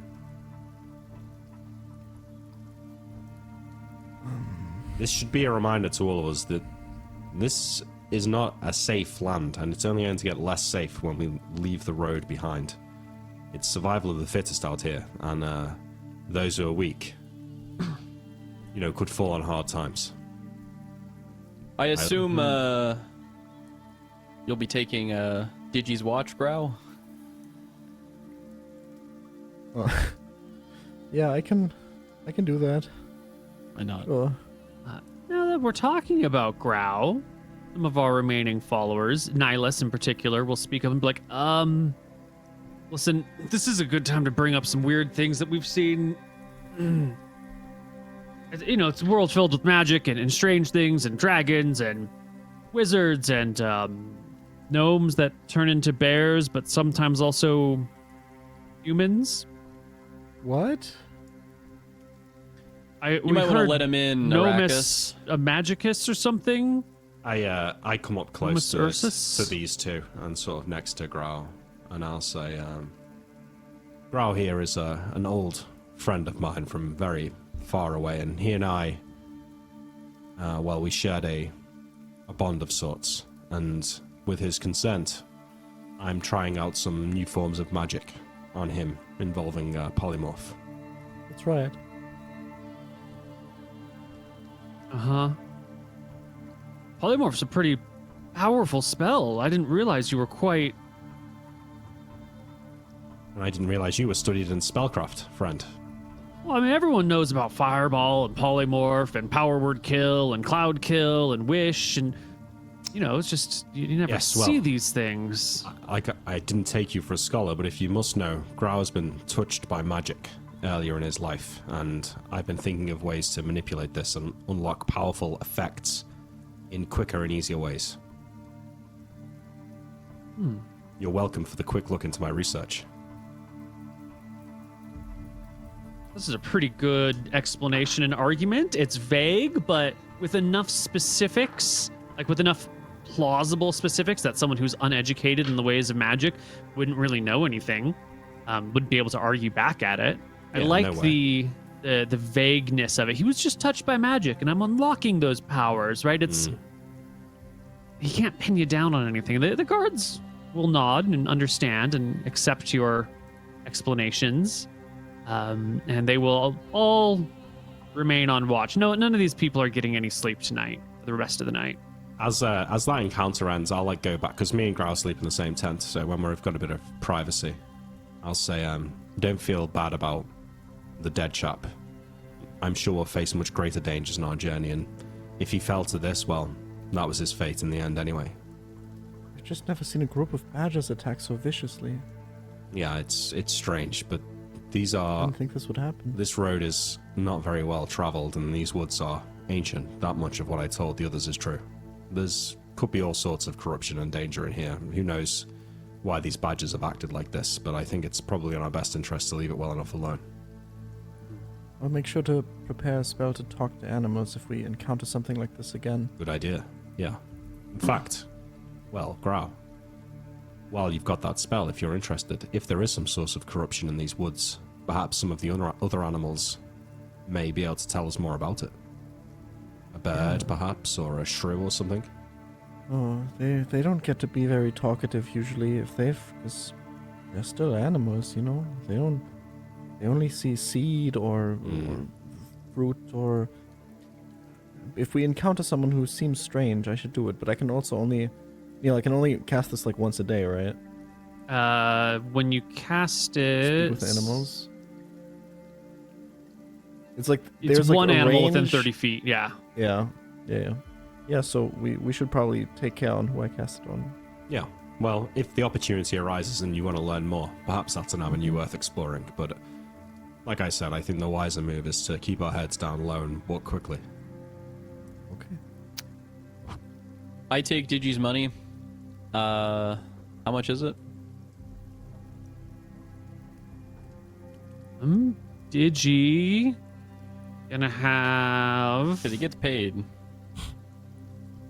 He's just visited the city, though. He's probably spent it all. No, I'm sure he's got some. But he probably has spent a good bit. 14 silver. That's it? This guy's we pay him 10 gold a month. He spent it You all on pay beer and tobacco. out 10 gold a month, but, you know, there's also...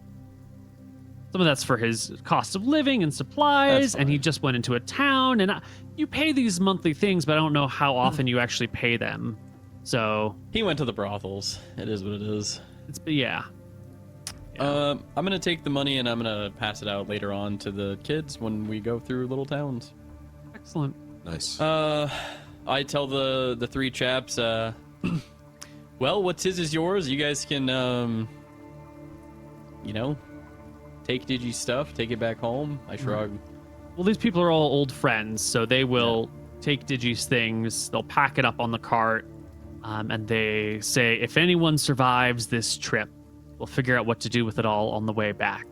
And you can see that this combat here these are guards, right? They're soldiers that are meant to be defending things, but also, they probably haven't seen a lot of their friends die before. They were town guards. Right, their job was to guard the hot springs, which is mostly ceremonial, but every now and then you got to scare someone off. And this is probably one of their few friends that's been ripped apart in front of their eyes. The question that we have here is that will this harden them and make them, better warriors, or will this scare them and make them? Is this like a moment of weakness for them where they learn fear, or is this a moment of strength where they learn bravery? Well, we're going to find that out in the next encounter. I was trying to get to them, like, if you can't hack it, then maybe you should turn back because it's only going to get worse from here on out. That's kind of what I was implying to them, that they should think about whether they're cut out for this.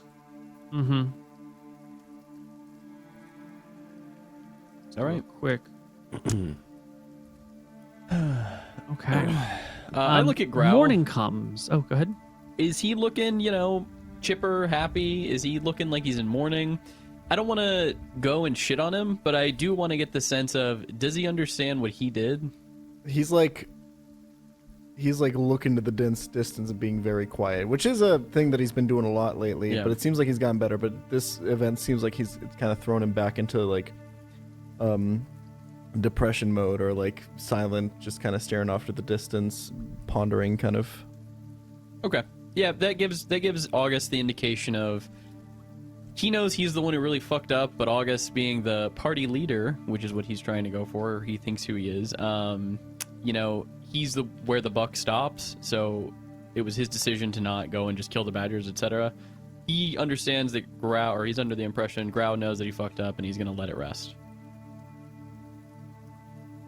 Gotcha. Okay. Mm-hmm. Cool. Well, come morning time, people are beginning to break down camp. Everyone's waking up, getting fed. Spells are being memorized. Growl, are you memorizing Speak with Animals this morning? I do have to give up bark skin for it. Yeah, you can just cast bark skin, right? Its components are holy symbol bark. and a handful of Like bark oak. from a nearby oak. Yeah, so that's not a problem. You're not losing anything there.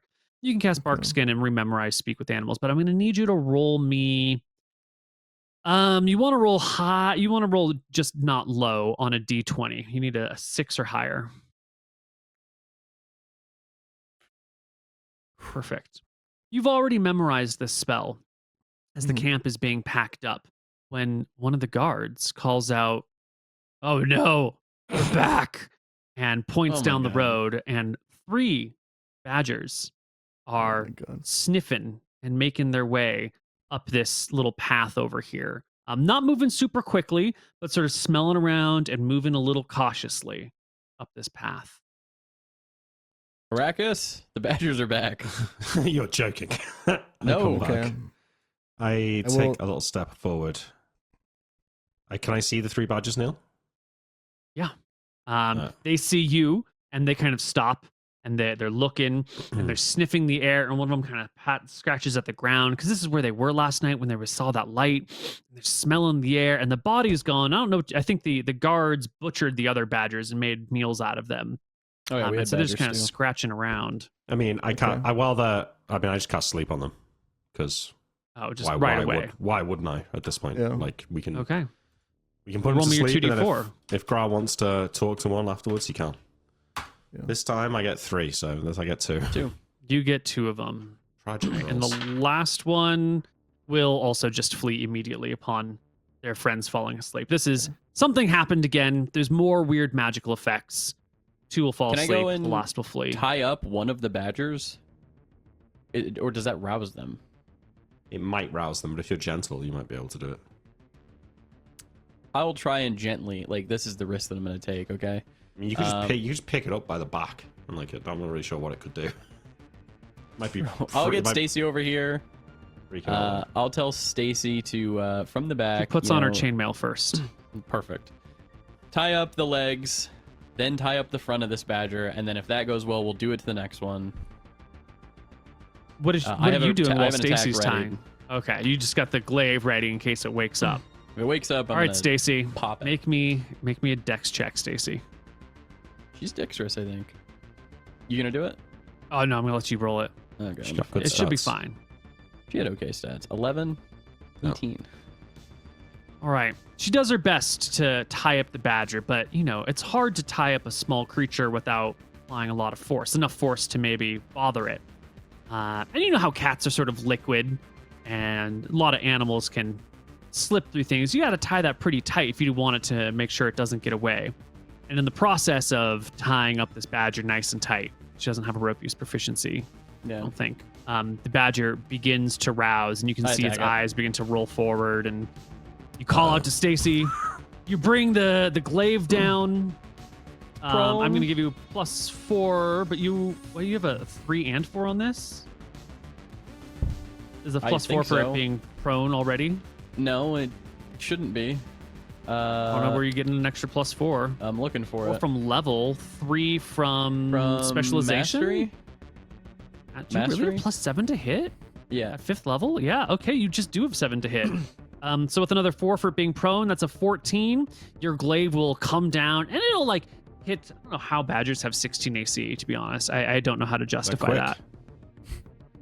So if Got it's wiry sleeping, then fur. it's not. Yeah, I think maybe 1 AC or 2 AC from wiry fur, and the other 3 or 4 from Has to be, yeah. dex. So I'm going to say a sleeping it. or just rousing badger, you can hit it, but you get 1 attack or enough. Yeah, you fucking Ooh. just murder the first one. All right. Cool. Yeah. Next badger, Stacy, give us a dex Rao, check. do you want us to try again?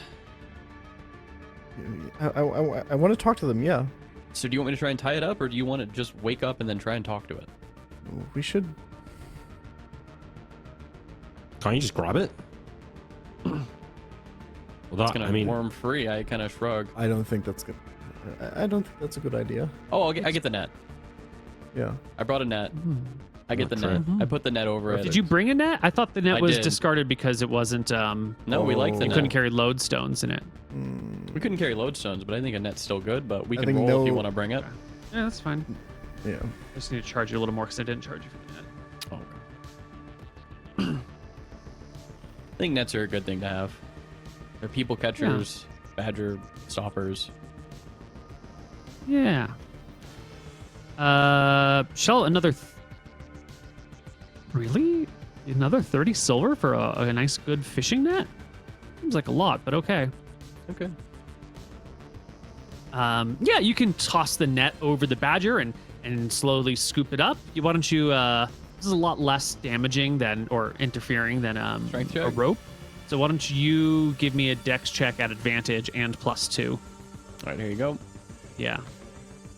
Oh God. A natural 3 and a natural 2. Your highest roll is a modified 17. You toss the net over the creature. You start to pull the underside underneath the creature. The badger rolls over, but it's kind of heavy and awkward, so you have to give it too hard of a tug and flips one too many times and begins to rouse itself. But it is within the net while it's roused. I will call for Grow. Grow, it's waking up, and I will try and All hold right. the net. Closed. I cast Speak with Animals. Right. The spell empowers the priest to comprehend and communicate with any warm or cold-blooded, normal or giant animal that is not mindless, like this badger. The druid is able to ask questions of and receive answers from the creature, although friendliness and cooperation are by no means assured. Furthermore, terseness and evasiveness are likely in basically wary and cunning creatures. The more stupid ones will instead make inane comments. If the animal is friendly or of the same general alignment, it may do some blah, blah, blah, blah, blah, blah, blah. So the badger, as you cast Speak with Animals on it, is clearly afraid, and it's calling out. It doesn't have names for its kin, but it's calling out in the badger sort of language, the small burrowing animal language, like, family, friends, where are you? Hey, listen, buddy. Hey, Friends, monsters, attack, get them. come on. Why are you doing this? Why are you attacking us? Hey, listen to me. Badger kind of snaps its head in your direction. You're a gnome at this point in time, right? Mm-hmm. Yeah. And it kind of holds its ground. It stands up on all fours while it's in the net. Its fur bristles to its maximum extent. Its eyes focus on you. They're forward facing. They're beady. The nostrils flare. It bares its teeth. You. Where's family? Where's friends? It's okay. They ran away. You can run away too. I just need to ask you a couple of questions, okay? I'm dangerous. Yeah, I can tell. No. I have fangs. Yes, you do. I'm not You're afraid of really you. big fan. No, I have fangs too, you know? You smell the bear? Yes. That's me. I'm not afraid of bears. I can take a know. bear. I know. You're really cool and really strong. You have really big claws and really sharp teeth. Give me a charisma check as you try to calm this angry, terrified, maybe not terrified, but a vicious badger. Ooh, 18 is close, but no cigar. The badger, teeth still bared at you. Says, let me out or I'll kill. I'll eat. Oh, you're not going to do that if I don't let you out. Why am I arguing with this guy? It's a fucking badger. Yeah, why are you? Listen, I'll let you out. You just have to answer a couple questions, okay? It's really easy. Come on.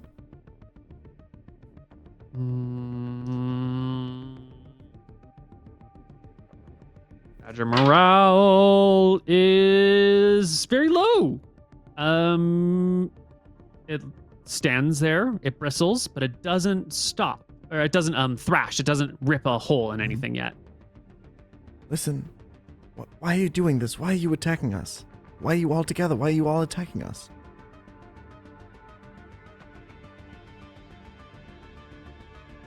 How does a badger explain its motivations? Because you can speak with it, but it's still only an animal. So the badger language, when trying to communicate motivation,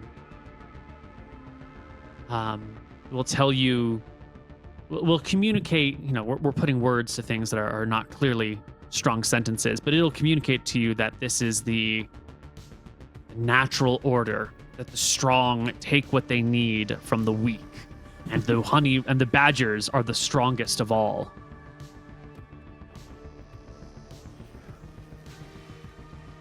Okay. Badgers are fearless.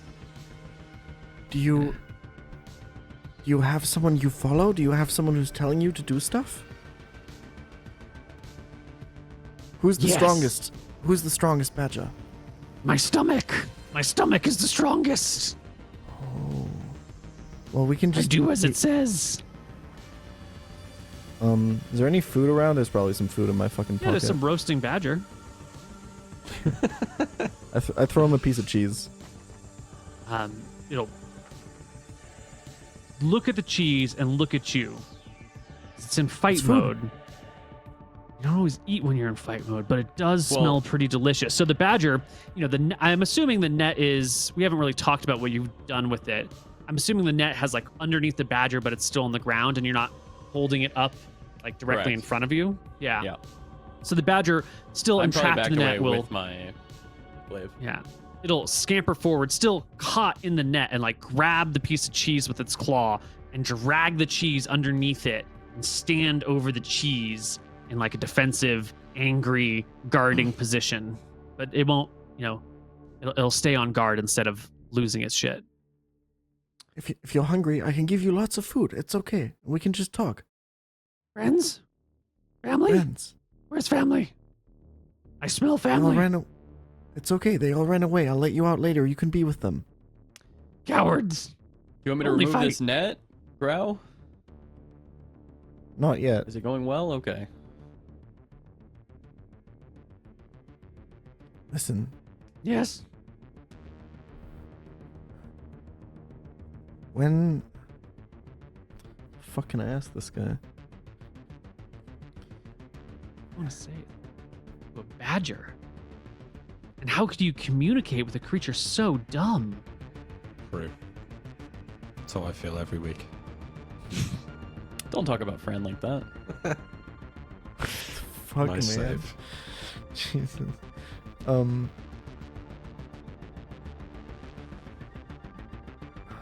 Okay. I feel like I'm not really making progress. Yep. the badger is going to try and use its claws to rip apart the net, because it does feel trapped by the net. Mhm. It is trapped by the net. Yeah. So it begins to claw at the net and begin to shred with teeth and fang. Can I go to pull the net off? That's If you've got the badger in the net, you could try to just grab one end of the net and like unfurl it, and it's going to move the badger around the battlefield a little bit, but you can pull it off of him that way. Yes. That's my goal. I do it. All right, roll When me I a see he d8. starts fucking up the net. Mhm. You don't want a hole in your net. 7.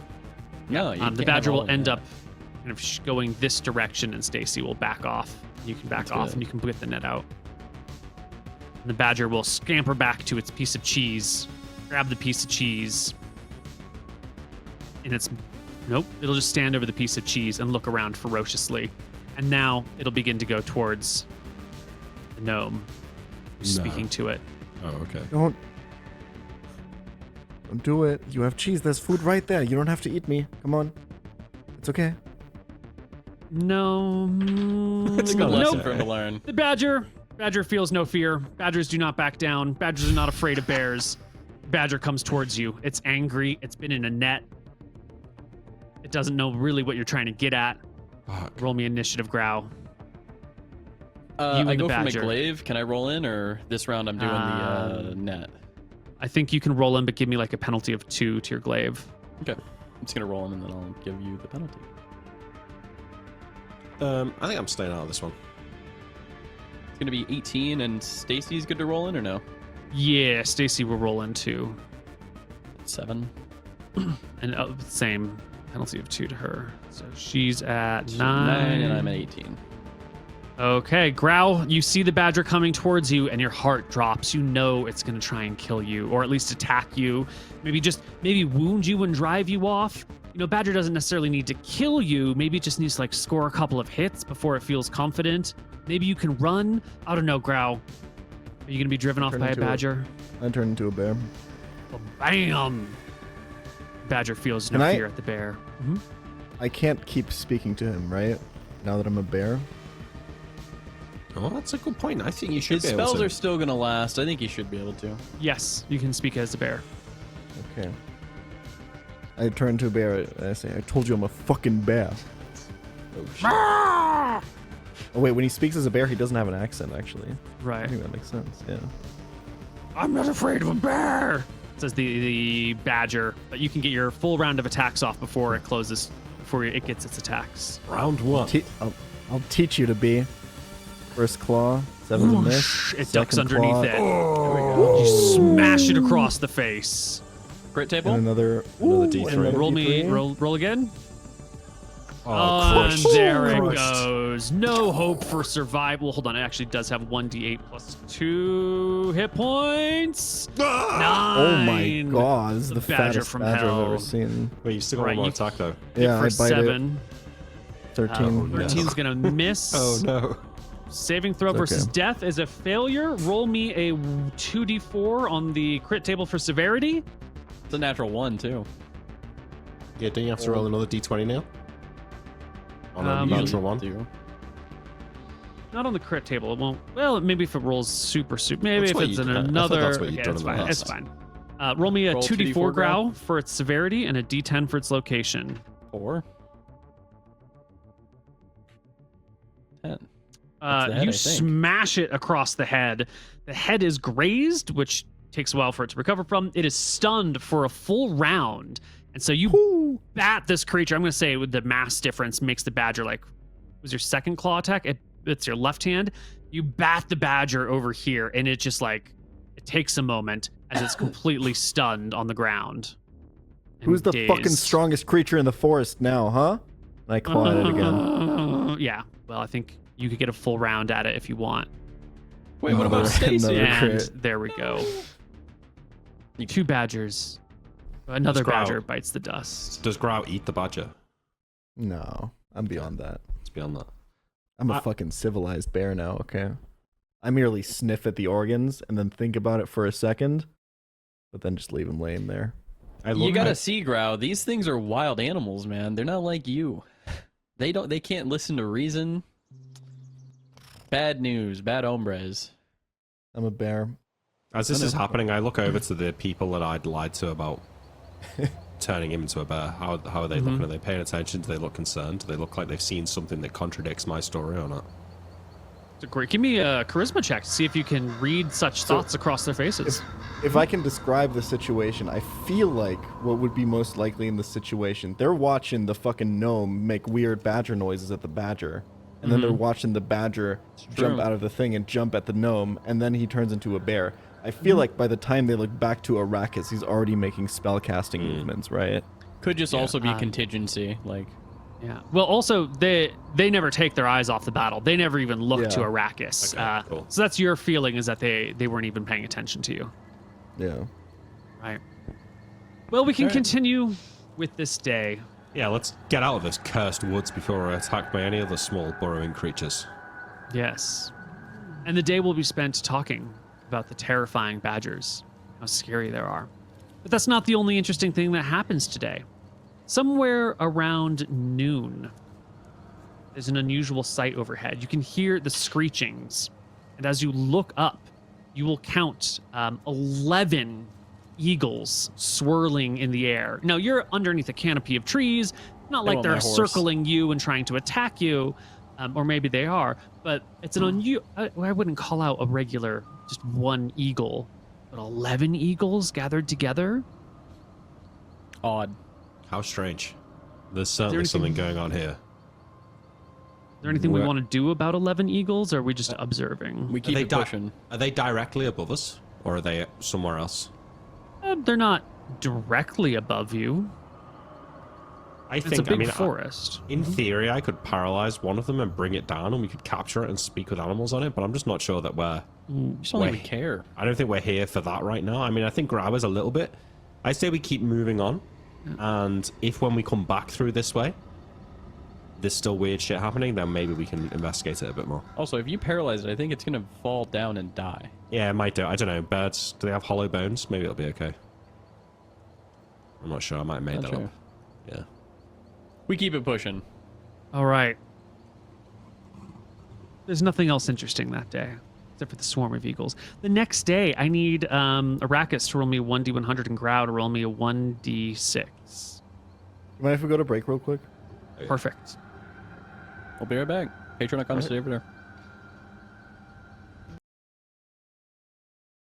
All right. Hello, everybody, and welcome back. Can I get MrMouton to roll me a 1d100, please? As we walk on our next day 55. through the woods. 55. Ah. 55 burgers, Don't forget to meet up 55 here. fries, 55 tacos, 55 pies. Any more weird animal behavior, Neil?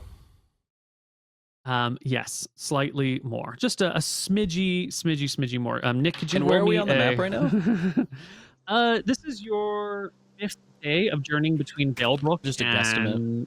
Arkfeld. So you should be about 5/7 of the way through. So somewhere down here, you think? Somewhere down here. Got it. So we're out of the deeper woods and we're more into the normal. Yeah. What do you want, Neil? What role? I need a D12. Okay. No worries. That's 10. And I'm going to need a D10 from Cal. Oh, no, that's a reaction. Just give us a adjust. 10. Or is it surprise? Right. 6 is I'm going to good. need a D6. Oh my god. There you go. Day after the badger. It's the same day that I just cast sleep in the morning, though. New day. He said day after. Day after the badger morning. Okay. So you've gone to bed, you've had all your spells. Next day, waking up, making camp, you're beginning to head out, and whoever's on the horse? Is that Mooten? It's me. Yeah. You're on the horse, and you hear this unmistakable noise of boars rutting in the ground. Kind of make this sort of noise and sort of digging around with their tusks. And as you look around, you can see off the path, maybe 100 feet or so, the commotion and It's a pack of boars. Not just a single, it's a pack of boars. We're all digging around in the ground looking like they've seen something, spotted something. Now, boars are a popular animal to hunt, but boars are also known to be pretty freaking dangerous. Yeah. They're not gentle creatures. I'm gonna kind of put my hand up to the camp and lead my horse back and let everyone know, guys, there's a pack of boars. I think we should stick in camp. More animals? Yeah. I cast Detect Magic, Neil. Where? On myself. You're just casting detect magic. Just I want to see if there's No. any magic affecting the boars, yeah. Obviously, I'm not close enough right now, but if they get closer, I'll be able to tell. okay. You cast detect magic. I need back to the horse look- up and I tell everyone to get ready, get your weapons out. I prepare for a boar charge. Yeah. Do I have I think it's another? reasonable. Growl. Go ahead. I think it's reasonable that I would have, before we set out for this, prepared Mhm. Calm Animals as one of my level 1 spells. Sure. You Now, let me Growl, know, Neil, if you another know a lot round of- passes. Sure. You would know a lot about boars because you lived in the woods. And MrMouton, you would know a lot about boars because you would have hunted them as part of your things that you would have done as a young prince. You know that boars have 13 AC, but they have 3d8 plus 3 hit points, plus 3 to hit, and they do 3d4 damage on their tusk attack, which is very devastating. You'll Oh, yeah. also know that boars will, like a lot of creatures, you can, when they're basically dead, they're basically dead. Boars are mean, angry little fuckers, and like a couple of different bears, boars will fight past the point at which they are effectively dead. Like, mortally wounded, a boar will carry on. You have to get a boar to below -7 before it will actually stop fighting. It's everything. If you were to leave it at -5, it would die very quickly, but it will have some last death throws as well. So if you want, you could call it 3d8 plus 10 HP. They're very dangerous Yeah. and ill-tempered. That's why I'm backing So, everybody up. We're gonna back let 'em everyone go up. by. Nick, you cast your detect magic. Yeah. Rao, you said you have calm animals as a spell ready. Yeah. Now the boars are about 100 feet off. You can hear their sounds, but you can't see them. It sounds like the party's just trying to be chill, just trying to leave them in peace. Yep. Yeah, we're just keeping our heads down, like Arrakis said. Do Okay. I feel, Neil, like if I were to cast... If I was in Wraith form, but I had cast Detect Magic, would I still be able to use it? That is an experiment that should be done. I don't think Okay. you know. The party starts to back away. The boars are clearly interested in something else. Yeah? Yeah, they're rutting, whatever that means. I turn to the party and say, I'm going to go take a closer look. Don't freak out. Mhm. And I utter some magic words and disperse myself into a shadowy form of a wraith. You become a wraith. The caster in all of his gear becomes insubstantial. You can only be hit by magic or special attacks, including weapons of +1 or better, or by creatures who are otherwise able to affect those. Undeads will usually ignore you. You can pass through small holes and openings. You cannot fly without additional magic. So you are in your same form, but you're just insubstantial. You're not like a cloud. You're you, but in sort of like a ghostly, A ghastly. shadowy version of myself, yeah. Right. Great. Okay, I start to walk towards the boars. Do I feel like my detect magic is still working? I feel like it your- should, but... I think your detect magic is working, but you're noticing the magic around you. Let me say, if there's multiple magical things and they're all stacked on top of each other, it can be hard to differentiate between them. If there's like a strong magic and like a weak magic, the strong magic might hide the weak magic. So you are going to be noticing your wraith form magic around you. And if there's something stronger or something that might of equal size or strength, you might be able to notice that there's another magical force out there. But if there's like a weak magical effect, your Wraith form might hide it. Now, You Wraith know form's how, not super powerful as a spell. I think it's like 2 out of 5 is its strength. You know how you can't see your nose because your brain filters it out because it's like always there. Yeah. Is there maybe an element of that after enough time that you'd start to see past your magical aura because it's always there? It's a great idea. We should totally test this. But that won't happen your first time doing this, especially not in the first round or two. Maybe. All right. Well, anyway, I go over and see what they're doing anyway. Yeah. You start moving towards the Rutten creatures. 2 rounds per level. You can easily, in Wraith form, walk up to the boars. Now, there's that line about you can only be struck by +1 weapons or creatures who are capable of... Okay, there's no acting way as if a they 3-hit die creature counts as a +1 weapon. That's my understanding. I think that's my understanding too. I'm checking up the rules. Yeah. But I think it needs to be 4+1 hit die to act as if they are... I'm actually surprised it's that low. Yeah. Creatures with 4+1 or more hit dice can attack as if they have +1 weapons. So Growl in bear form can strike as if he has a +1 weapon for the purposes of overcoming immunity. That's pretty cool. I've got animal lore, so I feel like I could make an, obviously, outside of make game me an animal mechanics, lore check. Definitely. like I could determine that. Yeah. 21? Yeah. So you're not worried about these boars being able to hurt you.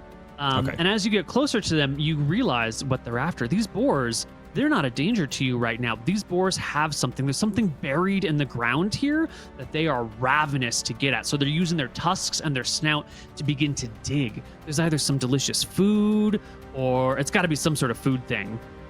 There's got to be something here. Maybe a dead animal. Maybe someone buried some treasure with some flesh. Who knows? But this pack of 10 boar are all, trying to get at some buried food right off the side of the road by 100 feet. With my insubstantialness, is there any way I could, get through the ground and have a look at what they're getting at? No. Okay. I'll watch them for a bit. My spell should last 10 minutes, so... Yep. Well, you know that they are currently very distracted. And as long as you don't bother them, you should probably be able to pass them quickly. But if they get to whatever they get to, or they can't get to it, they may turn their attention elsewhere. Yeah, okay. After a few minutes, I'll go back to the party. You're not curious about what they're getting at? Yeah, well, I am. I'm going to run it past the other side first. Okay. I go back to the party and I say, they're distracted. There's something under the ground there that they're trying to get to. If we want to just leave, we can probably just leave now and be fine. But there's a chance that what they're digging at could be worth finding. I mean, it could be truffles or it could be a dead body with a magic sword. It's probably just some truffles. Say we just go by. I shrug. Grow? I mean... I have some spells if we want to try and engage with them, but it'll be dangerous. Them all digging together, this is not... It's not normal, no. No. If it was just truffles, I don't usually see them like this. I think we should... If we want to find out what's going on in these woods, maybe this could help us. I could try and scare them off. But if it doesn't work, we'll be in a fight. Stacy will perk up with a, wasn't our job not to find out what's wrong with these woods? Aren't we on another quest already? It seems like the fates have other things in mind for us. Okay. What do you two say? This is so weird. I feel like we should find out what's going on. I just don't really never care, seen the guys. animals And the behave like last time this. that we tried to talk to the animals, they were just animals. Well, he wasn't talking like a normal animal to me. He was enraged. He was trying to kill everything in its path. He's a badger. This is 4 strange occurrences now between this, the badgers, the eagles, the centipedes. This isn't my job, guys. I'm very against it, but if you guys really want to do it, I will support you and back you up. But as Stacy said, it's some boars, man, digging in a hole. Well, I've seen a lot of boars. You've taught me a lot about humans and how weird things that they do aren't normally weird, or how some normal things are actually weird that I think are normal. But this is me telling you right now that this is not normal for boars. Something's going on here. Time is of the essence here. We're going to have a decision made for us if we don't make one ourselves soon. Is this something worth dying over, Growl? Neil, how many boars was it? 10. They each have 3d8 plus 3 hit points. And they do 3d4 damage on a hit. It's probably too dangerous. We should go.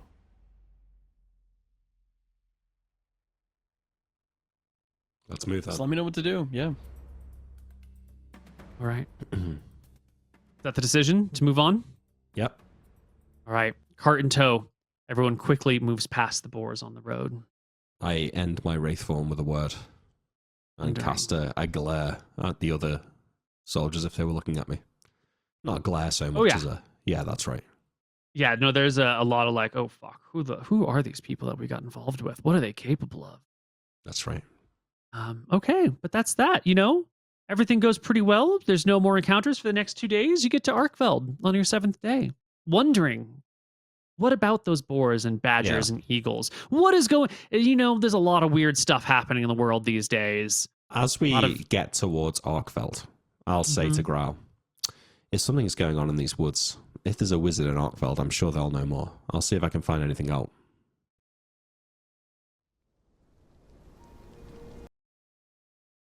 Yeah. That makes sense. Yeah.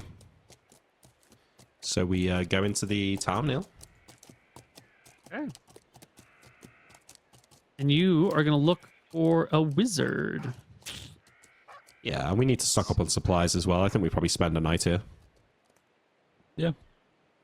I have a Okay. look to... Like, if there's a wizard shop here, because there's no wizard shop in our area, right? So maybe I could buy Revenant parts here. If there is Oh, one. buddy. You head into the small village thinking, oh, maybe I'll get maybe there's a wizard and a wizard shop and I'll get a revenant finger. And you look across what passes for a town at the edge of the forest and your hopes are immediately dashed. There's not a stone building in sight. There's nothing over 2 stories here. And that 2-story thing is a wall around an unknown building or maybe who knows what that is. You look at the dress of the people. It's mostly furs, some cloth. You wonder, Savages. how did this get on the map? This Yeah, is- right. That's what I'm thinking. How did it get on the map? How did this get on the map? But there is, you know, in that one little walled area, there's a little Verasi flag hanging, sticking off a little thing. So there's definitely a presence of the Empire here. Well, I presence of say the to the Hornstone person Kingdom. with the banner on their bag, Mm-hmm. I say, you, come with me. And I'm going to head to where I see the flag in town. Yep. One of these, the guardsmen, let's just grab one of their names here. Dave. Good old Dave with the flag follows along with you. I assume the Arnhem whole Dave. party is going. Yeah, fine. They Yep. can follow in my wake. Yep. The people of Arkfeld will look up at this procession of, what is this, 9 folks now coming on through, and a horse and a cart, Yeah. and a banner. Hey. They watch. You come around the walled section, and sure enough, there is a semi-permanent tent here with a single guard stationed out front of it, looking kind of bored. But as the party and the flag approach, the guard sort of snaps to attention. It looks to be a half-orc guard of some kind with banded mail and a spear and a shield. You there. Where is your captain? Who's in charge here?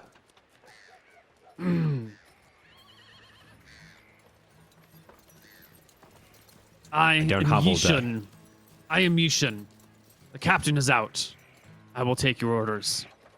When is he returning? Or she? sorry. Later. Well, we'll be here all night. I'd like to speak with them when they return.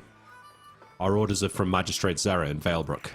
We're to head to the Guard- Goblin encampment in the mountain pass. Guard just holds out a hand to see your papers. I hand him the note. Yeah, they'll take a look at the note. It explains you're working for Magistrate Zara. You've got this thing. Anyone should give you a hand on your journey, you know, for the Empire, for Verasi. Signed, Magistrate Zara. All praise. Yes, Yeah. the Lady of Death. Yeah. As he finishes reading the letter, I'll say, I'll be looking for a guide to lead me to the pass, to the Goblin village. The guard nods and points down the road through town a little bit. There's a watering hole where you can stay. When the captain returns, I'll inform them. You'll Thank get you. us a person to help us pass? It's not my position. Captain will speak to you. I know. Understood. The party can. Keep up the good work, soldier. Yeah. What rank are they? I look for They're just a chevrons. lowly pitch is what it guard, is. just a single chevron on Just their a guard, shoulder. man. Yeah. Mm-hmm. I feel Right. a strange sense of power using the authority of the power Pretty of the nice. empire behind me feels good. Yeah. You've always been on the outside of the power structure, and here you are Exactly. sampling the inside for a moment. Yeah, and it feels good. Oh, Yeah. nice. I missed it. Here's my little. Grau, I need you to roll me a 1d107. Okay. And 7 or in 7? 107. Oh, got it. Wow. Nice. Good thing he wanted low. Yeah. 27. It must be like a spell or an item table or something. I don't know.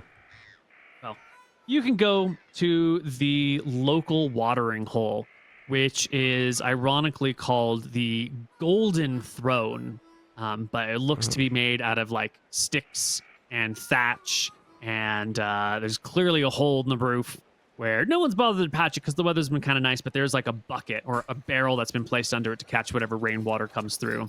It's dim on the inside, not a torch, not a candle, not a fire to light your way, just light coming through the open windows, which are just bound with shutters, no glass here. There's a couple of folks sitting around. They look pretty deep in their cups, even though, it's only the middle of the afternoon by now. There's a fat, old woman standing nearby the front, wearing the tight Ren Fair wear with all of her heft just kind of hanging out. She's got this dazed look in her eyes, like she's seen everything come through here 1,000 times. She's kind of bored with everything that happens, and real disaffected look in her eyes. And as the 9 of you come in, Stacy's dealing with the horse out front. She just starts pulling out bowls and putting slop in bowls, and then without a word comes over to your table, serves you the 9 bowls of slop, and tells you that it'll be 20 copper. I'll give her 2 silver. Yep. She'll take it. Is this just in our monthly expenses or no? Yeah, this is part of your monthly expenses. Perfect. Don't sweat it.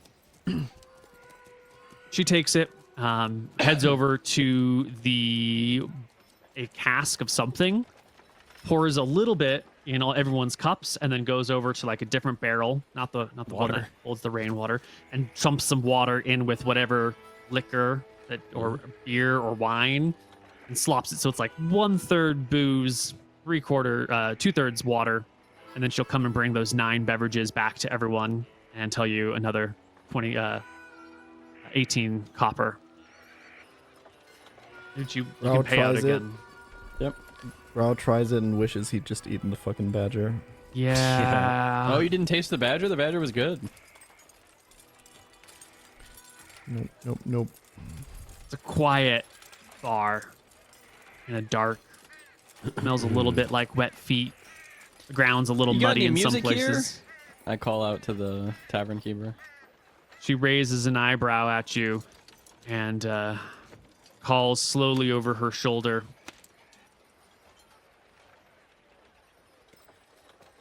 Clubby! Clubby! We got visitors! And you can hear the sound of something banging around. And a few moments later, a really cheerful, excited, young female gnome will pop out from behind, one of these back rooms over here, and with a small gnome-sized fiddle that she tucks kind of underneath her chin and starts walking out, bright, cheery eyes looking all over the place, and sees the party of 9 and comes towards you being like, "Oh, why? As if it isn't the greatest heroes in all the land that I've never seen before, but I just know, I can see by the look in your eyes that you must be something worthwhile. Why, hello, may I introduce myself? Clubby. I am Clubby. I am your entertainment for the evening. Would everyone please toss in a silver to the hat, and then I will play to your heart's delight, or even better yet, I will tell you a story about yourselves. Tell me about yourselves, and I'll put it to song. I'll make a great story of you all. You'll be great heroes, and I'll play it for everyone who comes through this area. Get your renown now. Only one Does she silver look like per a person. forest gnome? No, she looks like a tinker gnome. Okay. Yeah. I throw in a silver. This is your chance, August. Great mage of the ninth circle. What is your name? My name, good gnome, is Sakara, but I am no hero. I prefer to stay in the shadows. My friend here, I say, motioning to August, is a legendary hero of great renown, a lord vanquished from his home, looking to reclaim his castle and his family. My lord, from where do you hail? How far from here? What is your name? So I may put it down and all can sing your praises. I'll put in one of my light stones as payment. That's a good payment, right? Hey, don't give her a light stone, mate. Give her a silver. Who cares? It's a light stone that you can make for free. Fine. That's true. We can't make them now. I give her a 5 gold light stone. Does she glitter when she sees that? It shines light throughout the room, and everyone kind of looks over and shields their eyes. I think because it's dingy in here, and it tosses in the thing. She looks at it and clasps it in her hands and holds it to her face and kind of looks away as it shines light in her, and she completely loses track as you start asking her, and takes the fiddle, sets it down, and goes to a counter and just starts playing with the light stone, having forgotten all about performing. Clubbe, my song? What? You can keep that. What does it do? She comes right back over to you. How does it work? Oh, it's one of those. It works. You know, it's magic. It's one of the things that I've gotten in my great adventures before I was cast out. And I'll kind of explain. Light. That's so amazing. She ignores your story. Now, how did you get this magical light? And does it go away at nighttime? When does it end? Does it end forever? Does it work forever? It's gonna be like that for the rest of your life. Yeah, everywhere you go. You can't just make light forever. I shrug. This must be. She turns it over her hands. She covers it completely so no light shines out. It's cold. I don't feel any warmth coming off it at all. It's heatless fire, heatless light. It's just a stone. If I eat it, will I glow from the inside? If I break it into 2, will I have 2 light stones? If you break it, it'll stop working. If I clap it, open and shut over and over again, will it make a blinding light that frustrates everyone nearby? I shrug. That's for you to figure out. Now, yes, story, of course. What was your name? And from where do you hail? August from the Vantis region. Mantis, so far away, so far from home. That's thousands of miles to the north. Stacy, tell her about all my good deeds. Stacy will recount your greatest deeds in greater detail. Polishing up a lot of these pieces and ignoring some other pieces. The Hydra. And the gnome. Oh yes. Yeah. Yes, the Kill Hydra. the Hydra. Oh yes, killed the Hydra. Raided a tomb filled with undead potentially, but avoided all the worst traps. Rescued the 9 clerics, brought them to the Great Mage. That's right. Yeah. All these lovely tales. Protected the diplomats. Saved the children. Story after story. Staved off hunger for an entire village. Oh, right. Just great stuff. The gnome will put together a nice little song and dance number about your kingdom. But you'll notice that the gnome story has a lot more to do with magic. He's not just a warrior, he's a magically empowered warrior with artifacts from far off. Yeah. That'll get me a name. As Stacy's recounting the story, he's realizing, he hasn't really done a lot for other people. No, you've done nothing for anyone else. And he takes note of that. Yeah. I've asked ChatGPT to write us a little song for August. Oh, God. Shall I read the chorus here? Yes, I would love you to sing it. I'm not going to sing it. I'm not going to do the whole thing because it's not great, but the chorus is okay. Rise again, August, from the shadows you roam. Gather your strength and reclaim your throne. Under your banner, we'll never stand alone. Marching to victory, our faith is your own. There you go. Hope you enjoyed that. Yeah. Not bad, not bad. Not bad at all. Well, as you continue with as she continues with her story and plays with her lightstone and does her little fiddle thing, eventually in will come the captain, a woman, a human woman named Everpool, and she's got her little captain's markings on her side, and the half-orc Yashan will come with her as well. I raise my hand as I see them walk in, knowing that they're looking for us. Yeah, they spot you pretty quickly, and will come in. The gnome moves off to the side, but continues the story, and Everpool will sit across the table from you, waving away the slop and the drink that is being offered to her. Look to the party. Hello there. Greetings. I am Captain Everpool. Arkfeld is my domain. My soldier here tells me you are off to a goblin village on the far side of the mountains to search for correct. lodestones. Correct, And- yes. You are asking for a guide through the mountains. I'm to understand that the pass might be difficult to find, and so a local maybe could prove invaluable in saving our time. Tell me, what do you know about these Everpool. goblins? Everpool looks over to the gnome who is singing and playing on the fiddle and just sort of motions her hand across the way. I hate to tell you this, but this is our most well-traveled member in the town and would be your guide if you wish that trip upon yourself. It seems that Jexel continues to deal Play with a cruel bad tricks hand. on us. Yes. Well, if that's the way it is, then that's how it'll have to be. I'll have some of my men keep the gnome company. How did you get this station, Captain? Seems like a pretty bad draw. Please, it's a wonderful place. Come on, just be honest with them. Someone has to do it. I have a tour here, and when it's done, I go back somewhere else, and someone else gets this job. Where are you from? Can I pin the accent? I guess I would only ask that if I care of the accent. Give me a charisma check. Not too charismatic. 30, natural 20. Wow. Yes, you can very easily pin the accent.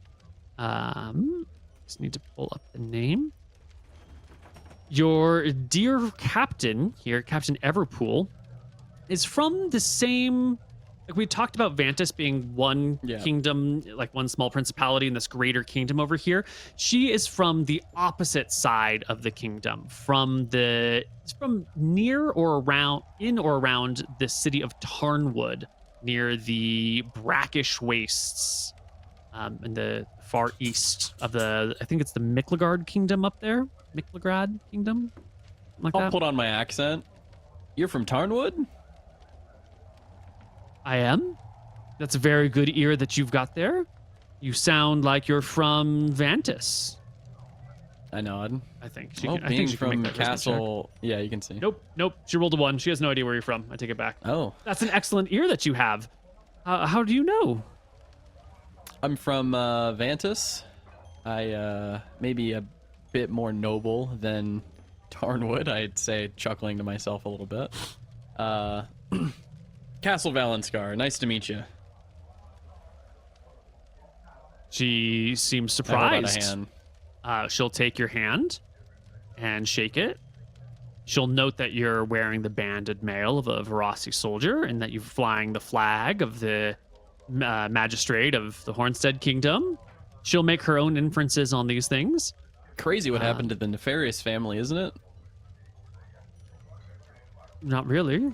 I mean, they got what was coming to them, so shrugs. Kind of shrug. Well, I mean, what did they... kick August under the table. I hear it, and then I kind of ask, like, well, what did they even really do?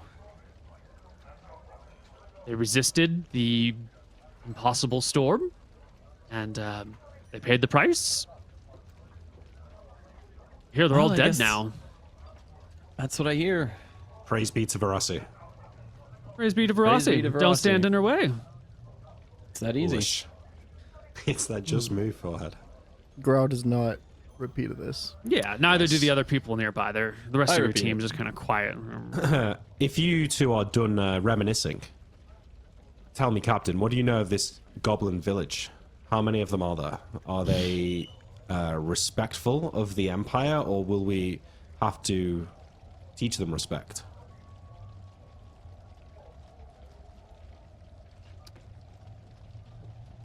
A couple of folks came through this way a month ago or so, head into the same village.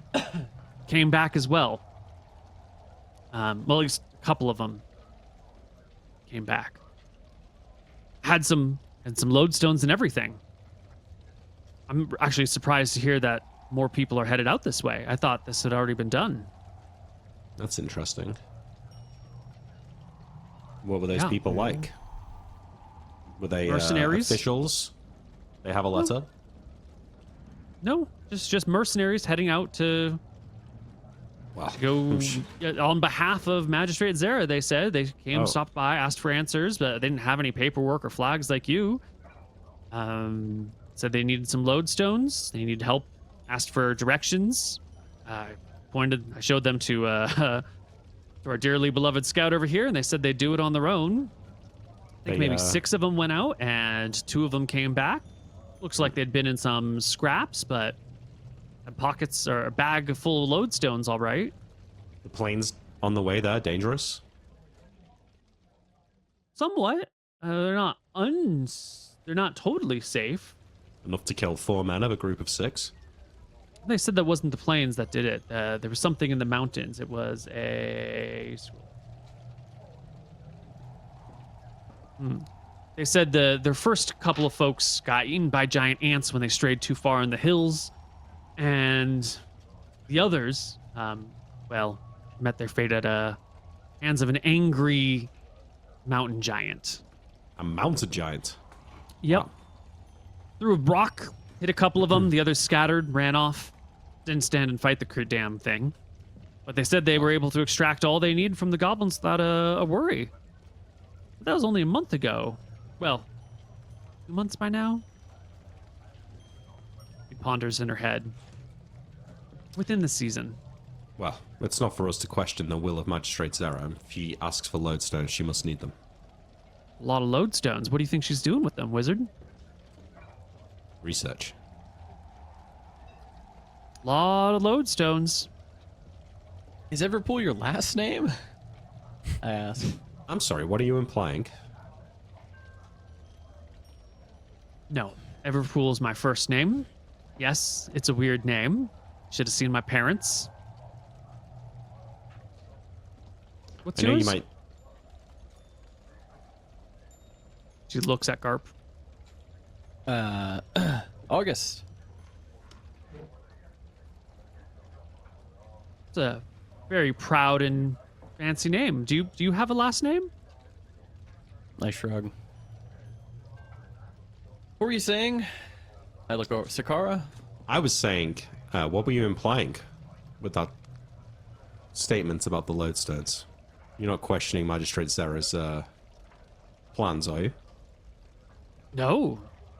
I couldn't question them if I didn't know what they were. I just. I think Why our would you friend here need is so just many curious lodestones? about why they need so many lodestones. Well, perhaps Yeah. those other mercenaries made a runner with their stones and sold them on the black market rather than delivering them to the magistrate. Yeah, well, now she called in her professionals, so won't be an right. issue. Well, I pity the fool who tries to double cross that woman. So, one last thing. The path from Valebrook down to here. The woods. Very strange goings on in there. The animals acting very aggressive.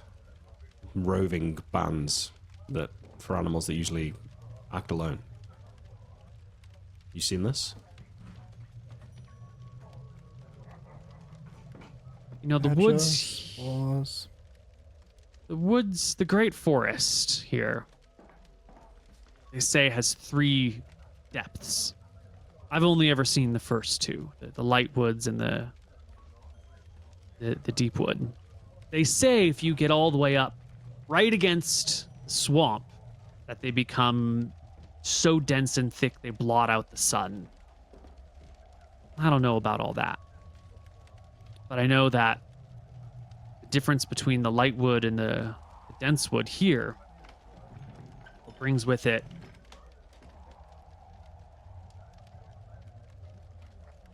there are things in the woods that go bump in the night. And the woods have been slowly expanding. You know, the road used to go all the way through the light wood. These days, I think it runs right along the edge of the thick wood, the deep wood. That's true. I'm not sure how or why, or if this is just the tales that the people of this part of the world tell. As I said, I've not been here long, maybe a year and a half. Well, trees growing doesn't concern me as much as a roving band of 8 badgers attacking a camp of 10 warriors.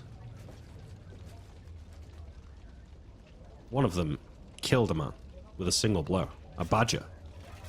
Badgers are vicious. They are mean. Yeah, you're telling us. I'm glad that's all you came across. They don't usually travel in groups like that, do they? I don't know. I'm a city girl myself. This is the most country I've ever experienced before. And lucky for me, there's no badger problems in Arkfeld. No. Well, maybe we can talk more when we pass back through on the way back.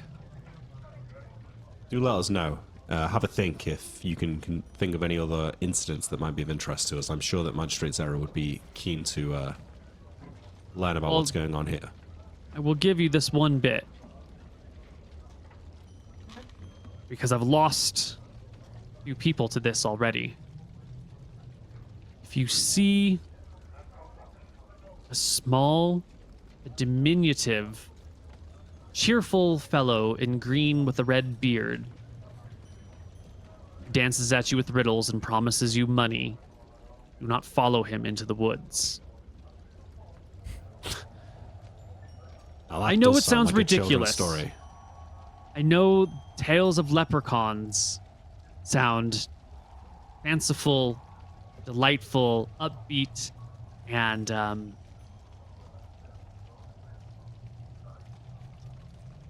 be careful about going too far off the road on the way from here to Valebrook. I would stick to the road as much as possible. Thanks for your advice. And if I had some for you, it'd be maybe you could do with getting back to the city, because you're starting to go a bit stir crazy out here. 6 more months. 6 more months. 2-year stint, 6 more months. Well, 2-year stint, 6 more months. We'll see. Maybe your next job will be in the castle. More likely, it'll be somewhere here in the Hornstead Kingdom. Maybe Jaden. That'd be a slight upgrade. Jaden's much better than here. I'll put in a good word with the magistrate herself. Give a nod. You know her personally? I nod. Well, yeah, we work directly for her. I mean, I work directly for her, but I don't know her. No, like we go in a room and we talk to Magistrate Zara. Are you on a first name basis with her? No. You know, I give him like the kind of like, I can't really tell you her first name, but like, you know, I can't divulge that. I give him a wink. She leans in a little bit more. How hot is she? Describe boobs. Yeah. Describe them, Neil. Accurately, please. No, you don't need to describe in them. as much detail you can as just possible. do a roll. I don't mind. And we're not just talking visual here. I want like everything. Feel, scent, smell. Unfortunately, the Maybe not the clothing that she wears makes it impossible to tell what boobs, if any, she may have, or they may. There's it's just flat clothing. When you take a good look at her face, you can see that her nose is sort of crooked, her eyes are a little bit wide set, her jaw. She doesn't have an overbite, but like, there's something it protrudes. Like maybe she's been, she's a combat veteran. Maybe her jaw's been knocked around a little bit. Her hands and face have clear marks of bruising and scarring. There's fresh scabs on her. She's a yeah, fighter. She might have like one boil on her neck. It's a small boil. They're common. You have all had boils from time to time, you Yeah. know? And also, She's you know, from that shithole area, yeah. for a woman from Vantis, she's quite the babe, I'd say. No, that's not true. That's not true. For a woman from Vantis, there's a reason that she's down here, okay? We cast her out. Is that what got you kicked out as well? We do that with the men. Yeah, that's why I got kicked out too. Yeah, it's all about appearances, but times are changing up there. I don't know what happened to my whole family and all. But, Oh right, yeah, because they worship Chiss, so it actually makes sense that she'd get kicked out does, for yeah. being ugly. yeah. I mean, fine. look, 6 is not the worst hotness anyone's ever had before, okay? I kind of like as she like leans in, I kind of like lean back a little bit, you know. Nice. Gap in her teeth isn't that big, okay? It's fine. It's fine. Gaps in teeth can be charming, okay? There's It that can be charming. supermodel that's got a gap in her teeth. I can't remember. Exactly. Yeah. Yeah, Anyway. I'll talk to Magistrate Zara. It's fine. Well, we get so few runners out here. Not a lot of news of what's happening back in the rest of the kingdom. Has there been anything of note? I heard there was a meeting. All the different bureaucrats from the region came through. I nod. Yeah, we actually were helping Zara with the key gate to Papari Pass.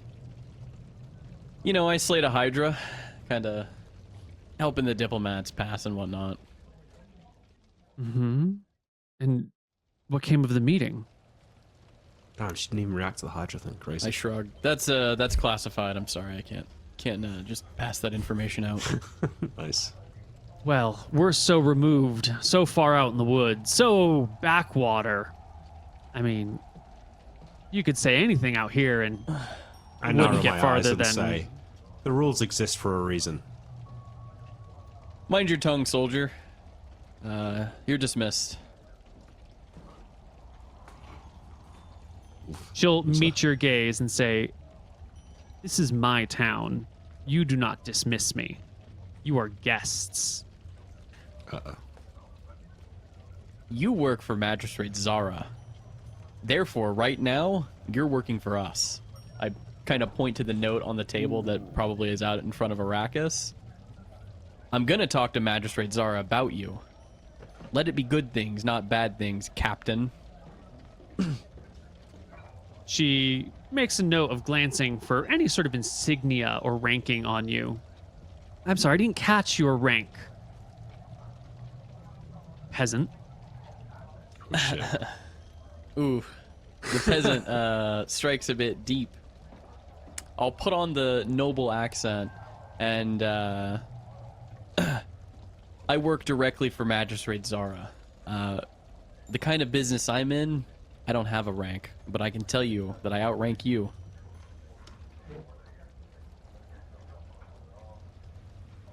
That may be the case, but this is my town.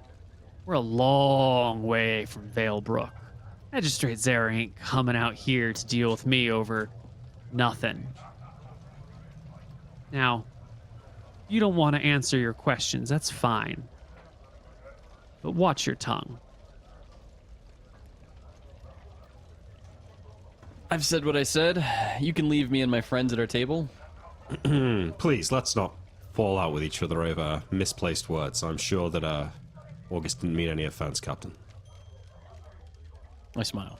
I reckon he very much did. Well, But it's been a long we're trip all- for you. I imagine the road has made you ill-tempered and cranky. Of course. I just give her a soft smile.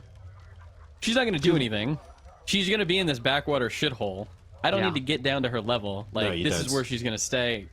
She's in Say- the gutter. You know, it is what it is. Captain, I noticed that you Exactly. refused the slop here, and I have to say I would be of mind to do the same myself. Is there better food anywhere? She'll motion down outside the road, take a left, or outside the doors, take a left.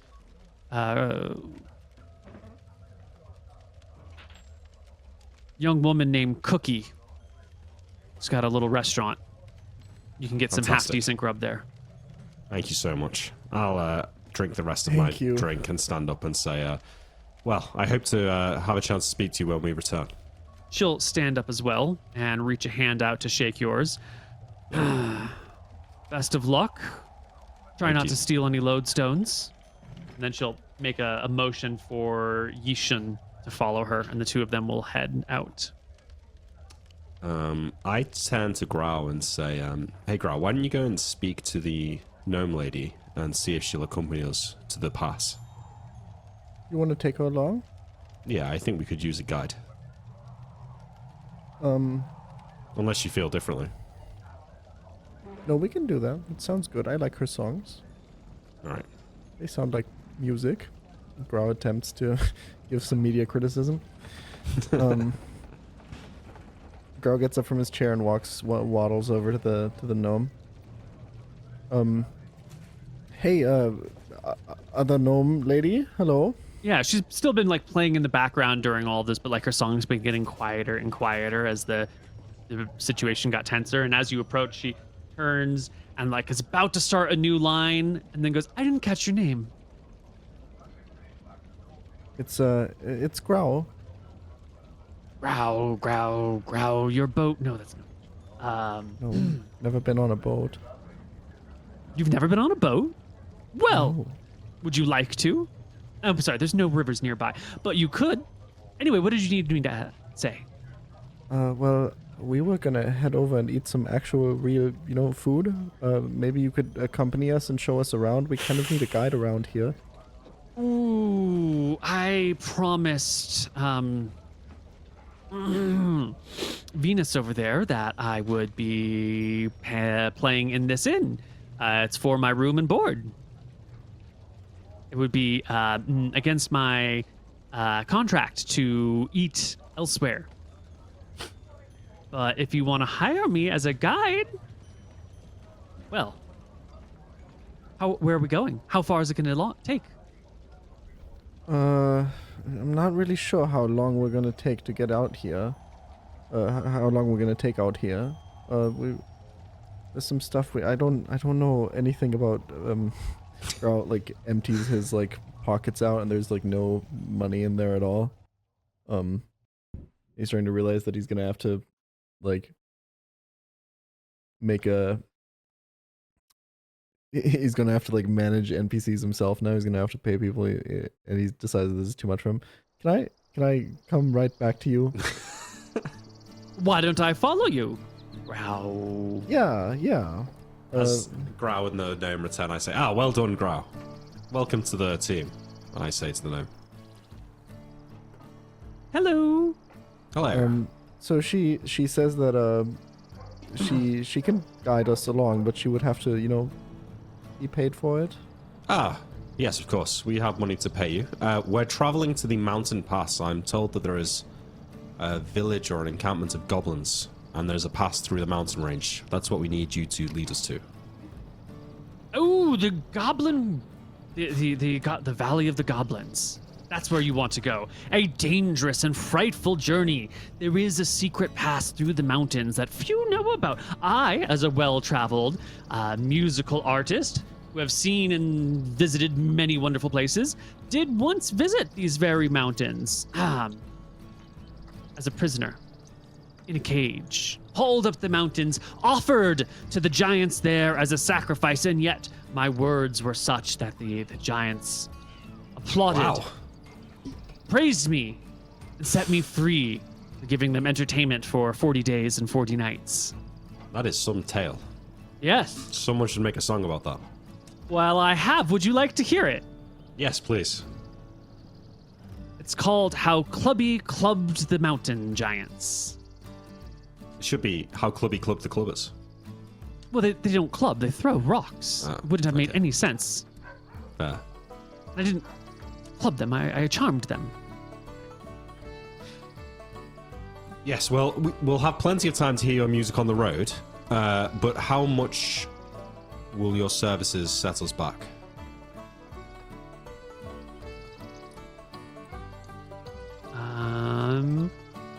wild guides for the wild charge a GP a day.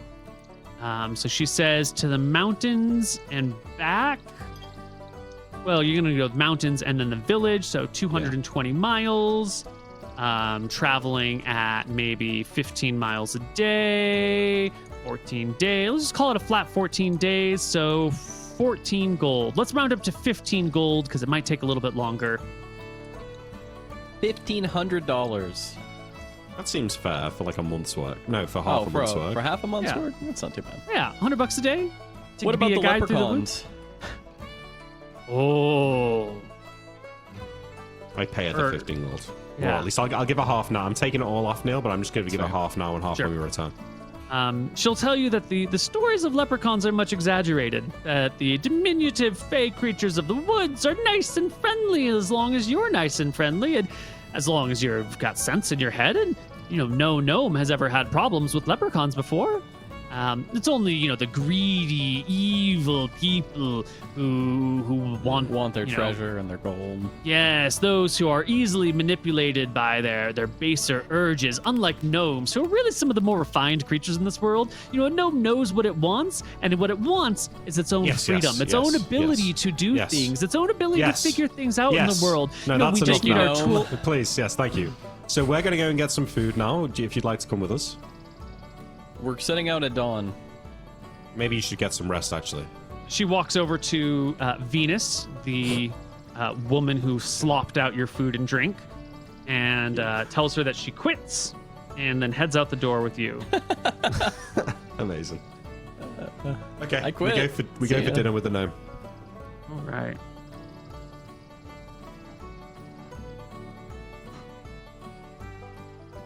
Well, I think we're going to take a break here, and we'll come back on the other side and do our last half hour to an hour. Hello, everybody, and welcome to Outcasts. So, Arkfeld, spending a night here. Clubby has quit her job.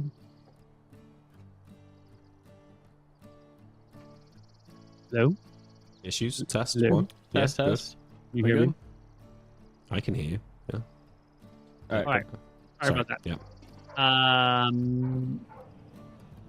Leaving Clubby. Arkfeld. Clubby quit her job. Yes. Clubby quit her job working for Venus at the Golden Throne. He's going to go one more day here hanging on Arkfeld. Can I get these 3 player characters to make It's, make it a half thing? So, I failed. Nick failed. Phil, no, I've not rolled. Oh, sorry. Peach Oh. failed. Yeah, that's fine. And okay, cool. Don't worry about it. Totally fine. Everything is hunky dory. The next day, unless there's any supplies that you need here, Right, we're going to refresh set our off. rations. Yeah. Yeah. Refresh your rations. We Clubby's get coming extra along. rations because we're going on a mountain journey and we don't want to die. Yeah. Clubby's coming along, and like other gnomes, she's going to have to hang out in the wagon. Is anyone going to have a conversation with Clubby about Grow Bear polymorphing? Nope. Or are you just going to let the followers will probably tell her what's up and give her the DL, Yeah. I feel wasn't like on the my less mind. we talk about this, the better. Yeah. Agreed. All right. Well, Clubby tells you what we're going to do. We're going to head for the mountains immediately. We're just going to go straight towards the mountains. Then we're going to hit the hills. And we're going to skirt along the edges of the hills because the mountains, actually going through the hills is very dangerous. You've got to watch out for the giant ants that are in the hills. We're going to get all the way down to the bottom of the hills. Now, when we get there, there are 2 possible passes through the mountains. The first one is just straight along the bottom of the hills. However, that pass is a little bit sketchy, and with a cart and a horse, I don't know if we can get through it. We might be able to get part way up it and then decide to come back down. The other pass that you can definitely get through with a cart and a horse is actually up through the hills a little bit and then up and over a shorter, easier route through the mountains. It's a little bit wider, doesn't get as high, much, much easier to travel through, but you do have to travel through the hills. Now, the hills I had mentioned before are a little bit dangerous because of the giant ants. There's other creatures in there, obviously. The hills are filled with all sorts of creatures, but there are large colonies of these giant ants. They've got harvesters and they've got scouts, and there's even hill giants and goblins in these areas, not related to the other goblins on the other side of the mountain. But the ants are dumb, and they come in large numbers, and they have no concept of survival or self-worth or preservation. So, you come across a bunch of giant ants and they seem interested in you, they will just fight you to the death. They will not retreat. They're kind of scary in that way, and they got these big scraping mandibles. And there's giants and goblins in the area. Maybe the giants will remember me from the last time I went through there, but it was really more the mountain giants that I hung out with rather than the hill giants. So that's the plan. Whatever you think's best. Let's get to the base of the hills and we'll make a decision then. Like, we'll get to the base of the mountains, and we'll make a decision which path to go. Excellent. Well, to the hills. Let's go. Tally ho. And the party will head out. So.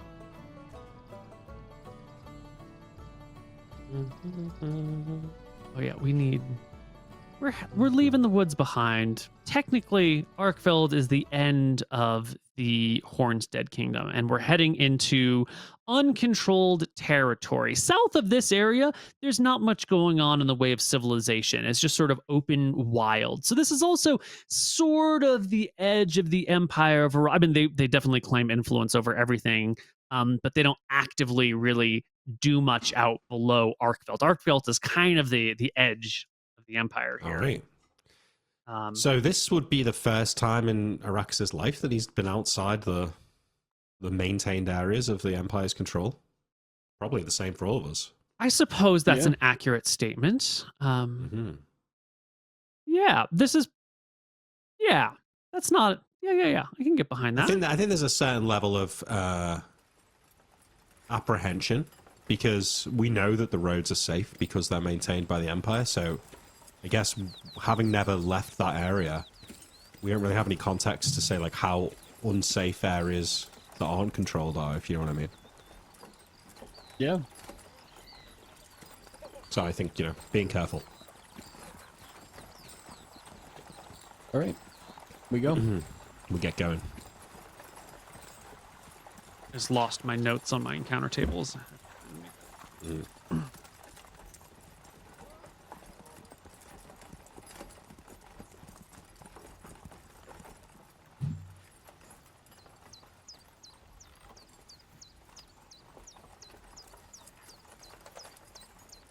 My cat's grooming himself.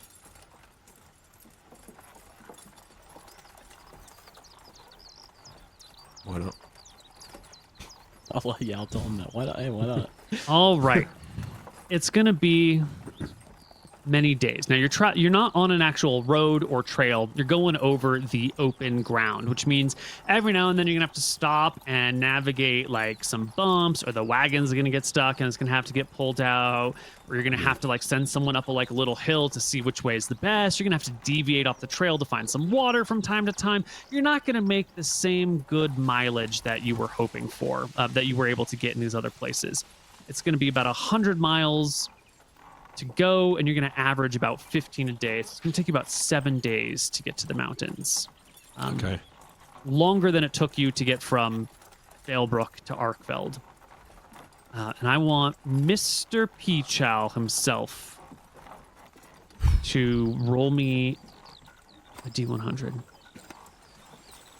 It's going to be a 24. Nice. Let's see. Close. All right. Can't win them Day all. 1, easy fucking easy.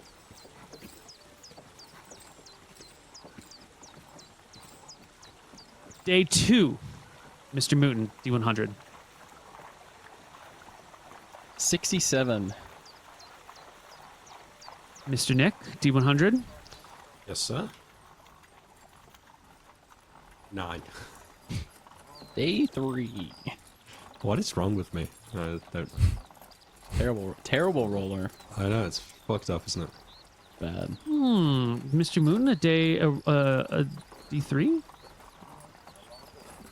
D3. A 3. Nah. You hear some dogs in the night. It's the middle of the night, and you guys have fires. The dogs are going to leave you alone, unless you want to go chasing wild dogs. Nope. No. It's fine. Okay. All right.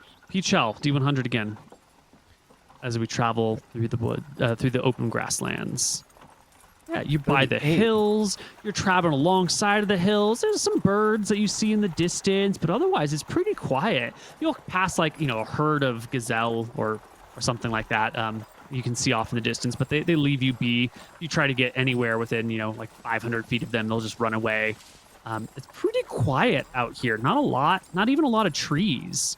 And this is 3 days of no encounters. So you're somewhere down here. The mountains are beginning to dominate your landscape and view. Pretty quiet in the grasslands. Mr. Moon, D100? Another D100. Here you go. 25. Yeah.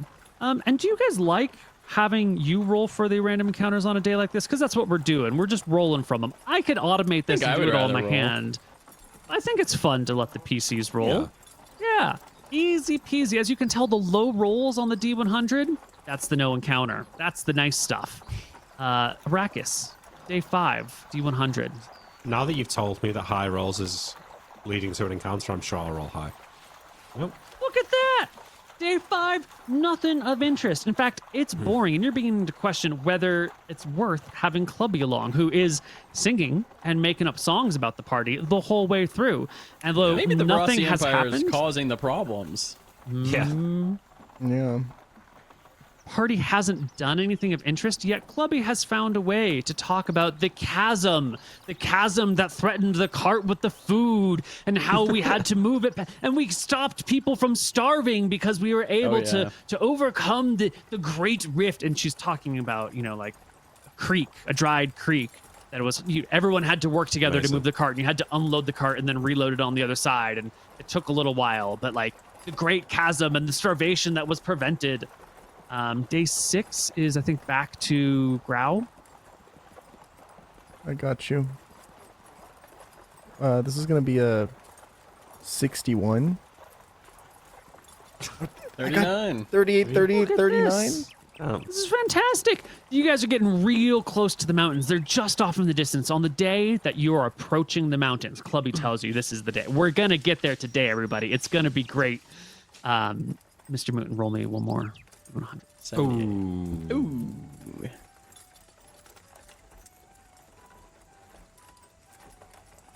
Arrakis, roll me a D100. Yep. 76. Brow, roll me a D3. Ooh. E3. Easy one for me personally. And Mr. Moon, roll me a 44. 10. We always get 10, Neil. Always.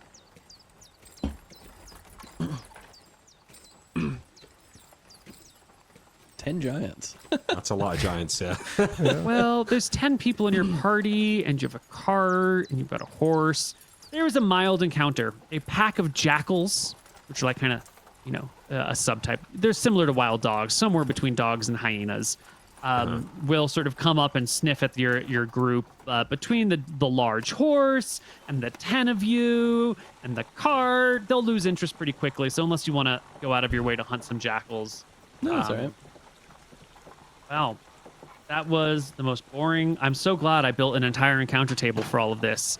As you get to the there's a way base back. of the mountains. We've got to go back, yeah. Whoops. So I say, when we get to the base, so far it's been easy sailing, so I'm tempted to say that we take the path up through the hill so that we can take the cart and horse easily. Well, this is the hard path. It's the easy path because we don't have to go through the hills or deal with any of the creatures there, but it is a little bit more narrow and it's quite a bit more steep, and it's a small cart. I'm sure you could, and the way that we cross the Great Gorge, I'm sure we could get over the mountains. So, it's right up here. You can follow this canyon. You actually do have to go up the river, like the creek a little bit. So we'll have to carry the cart up the creek, but look at all the strong men around here, huh? And look at these strong women too. We'll be able to get up that creek. There'll be some rock hopping. No one's afraid of a little bit of water. I mean, it's cold water, but it's water. It's fine. I mean, granted, I'm so small that I'll have to ride the cart all the way up. I would never make it up, but I only weigh a few pounds. It'll be easy to get up there. And yeah, it'll be fine.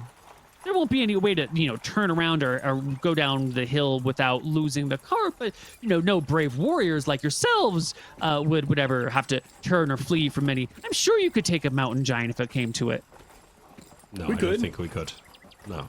No, of course That's you it. could. That's Let's suicide. go through the hill path, the easy one. I mean, it's the route, the actual mountain pass is much easier. But the hills, No, yeah, we'll do that. We'll do that. Okay. What are we doing, Come on. August? This one? No, we're gonna go through the actual route that's easier that we can bring our cart through. We'll go up to the hills. Yes, I agree. Yeah. Let's All find right. some ants. You want to do 100? Rounds, but continues. You can move up to the hills today. Let's see. I do want a D100. Yes. Where did you Nick. know? Is it my turn? Okay. 47. That might be good enough in the hills, though. To get us an encounter. You rolled a 47? Yup. Yep. Oh, is good enough. I need a Fantastic. D3 from Grau.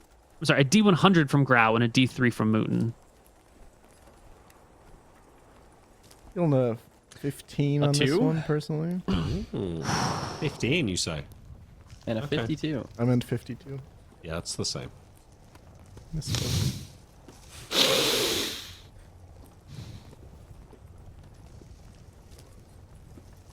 Does Neil knuckle breathe? Hang on. No, it looks fine.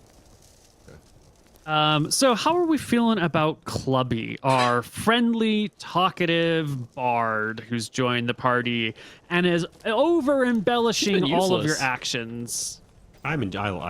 She's I fine. quite like yeah. her. Yeah. Why? She about to get killed. No. I just want to know, you picked up a follower. I mean, a hireling, really, but Yeah. No, I wouldn't say it's she's fine. a follower. kind of hanging out. You're not annoyed by her. I think now that Grau's, you know how like it's cruel to have one guinea pig. I feel Yeah. like it's kind of cruel to have one gnome. Maybe like true. maybe you should need to have Oh. 2 gnomes. Yeah. So I Always think have it's 2 good. gnomes. Yeah. Are Grau and the gnome chit-chatting? Great question. Not really. He doesn't actually have that much to connect on her with. Like, she's not like, it's not like she's a forest gnome. I don't think he is connecting on the sense that they're like both small, because like he's a fucking bear. He doesn't actually feel like any identity here, and it's not like he's super interested in like songs or whatever. So he doesn't have much to say to her, Alright. honestly. If she thinks you're a gnome, I wonder if that comes across as like extremely rude. That you're not like gnoming out with her. You know? Well, she I mean, I'm hasn't- sure. Go ahead. I'm sure there's also just gnomes, regular gnomes that are not very talkative creatures, right? Well, I've not met them, but yeah, maybe.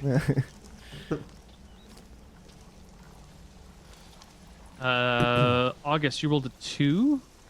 Yep. Okay. We make camp this first day in the hills. It's a little bit harder to move the wagon through the hills. You're going a little bit more slowly. You're doing maybe 10 miles a day through here. But a nice day going through the hills. You set up camp in the night. You find some brush so you can make a fire, ward off whatever creatures might be nearby. Everyone settles in for the night.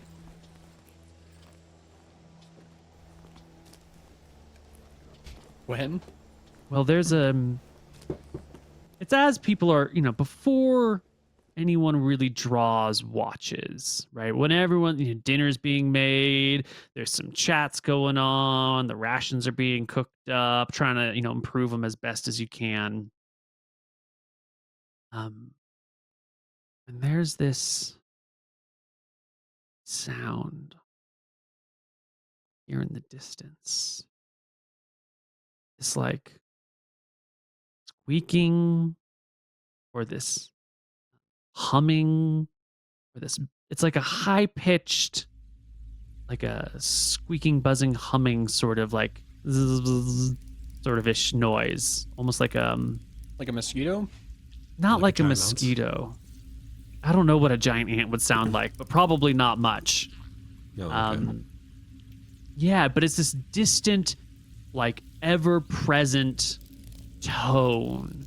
It's a little high pitched, and it definitely like grates on the like it sends a wheelie down your back, down your spine. Do I recognize the noise at all with an animal lore? Make an animal lore check. Make me an animal lore check at like -4. Boom. Boom. Wow. 32 minus 4 is a 28. Yeah. You recognize this sound. This is the sound of some sort of giant flying insect. But it's not the sound of one giant flying insect. It's the sound of many, like a small swarm of them. Those bloodsucker guys. No. do you get in It a cave? doesn't sound like sturges. Oh, okay. No. Sturges sound like mosquitoes. This is something with, bigger wings and more mass. This is it's a high pitch, but it's lower pitch than you would get for a sturge. Like the gloomwing, perhaps? No, gloomwings don't make very much noise. This is more like a pack of giant bees. Oh, shit, Something. okay. Or wasps or hornets. Some sort. I look around. I Is there say like to a the cave? party, I say, keep an eye on the skies. Whatever this is, it's flying. Yeah. It's droning off in the distance as you make your fires, but the sun has set. It is dark. You can't see very far at all. I take out a light stone. You shed a beautiful 60-foot radius of light around the camp, making it much clearer. Where do you put the light stone? Because if you put it on the ground and you walk in front of it, like you'll cast shadows. How do you... Yeah.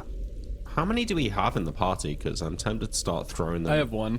I've got one as well, yeah. So in the direction of the noise nail, I throw it out into the, 150 feet towards that.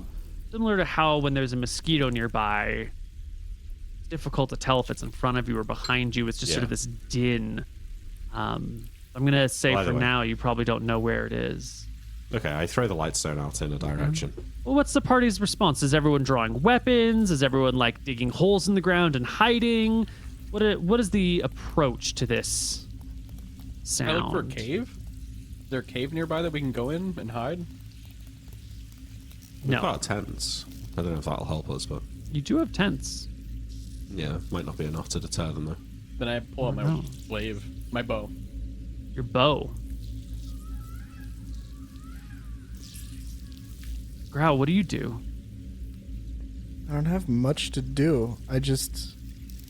I'll keep my eyes open and my ears open and wait, see what fucking happens. I make note of any plants in the area that I might be able to use for an entangle spell, perhaps. What are these, gnome? Should we hide? You say this, and you don't see gnome anywhere. Oh my god. Well. She's turned into a pack of bees. As the minutes pass and the tension rises, the noise louder. They're How coming loud? closer. I don't know how to judge that for Right, you. I think with the ambience of the light stone and the fire, I'm gonna sight of these before anyone else, and probably even before they see me. They'll see you well before you see them. You're surrounded by light, and they're in darkness. That's true. Yeah, I take that bit back, but I'll see them early. As early as possible, yeah. Yeah. If I will ready my bow. I'm getting ready to cast Spirit Armor. I'm going to try and hold my nerve until as late as possible, but if I feel like they're about to be on us, I'm going to cast it.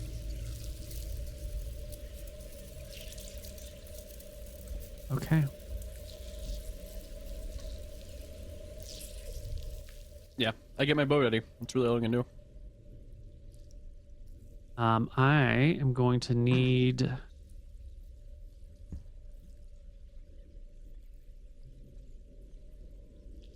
I don't think we have time to do this battle. We're going to run out of time.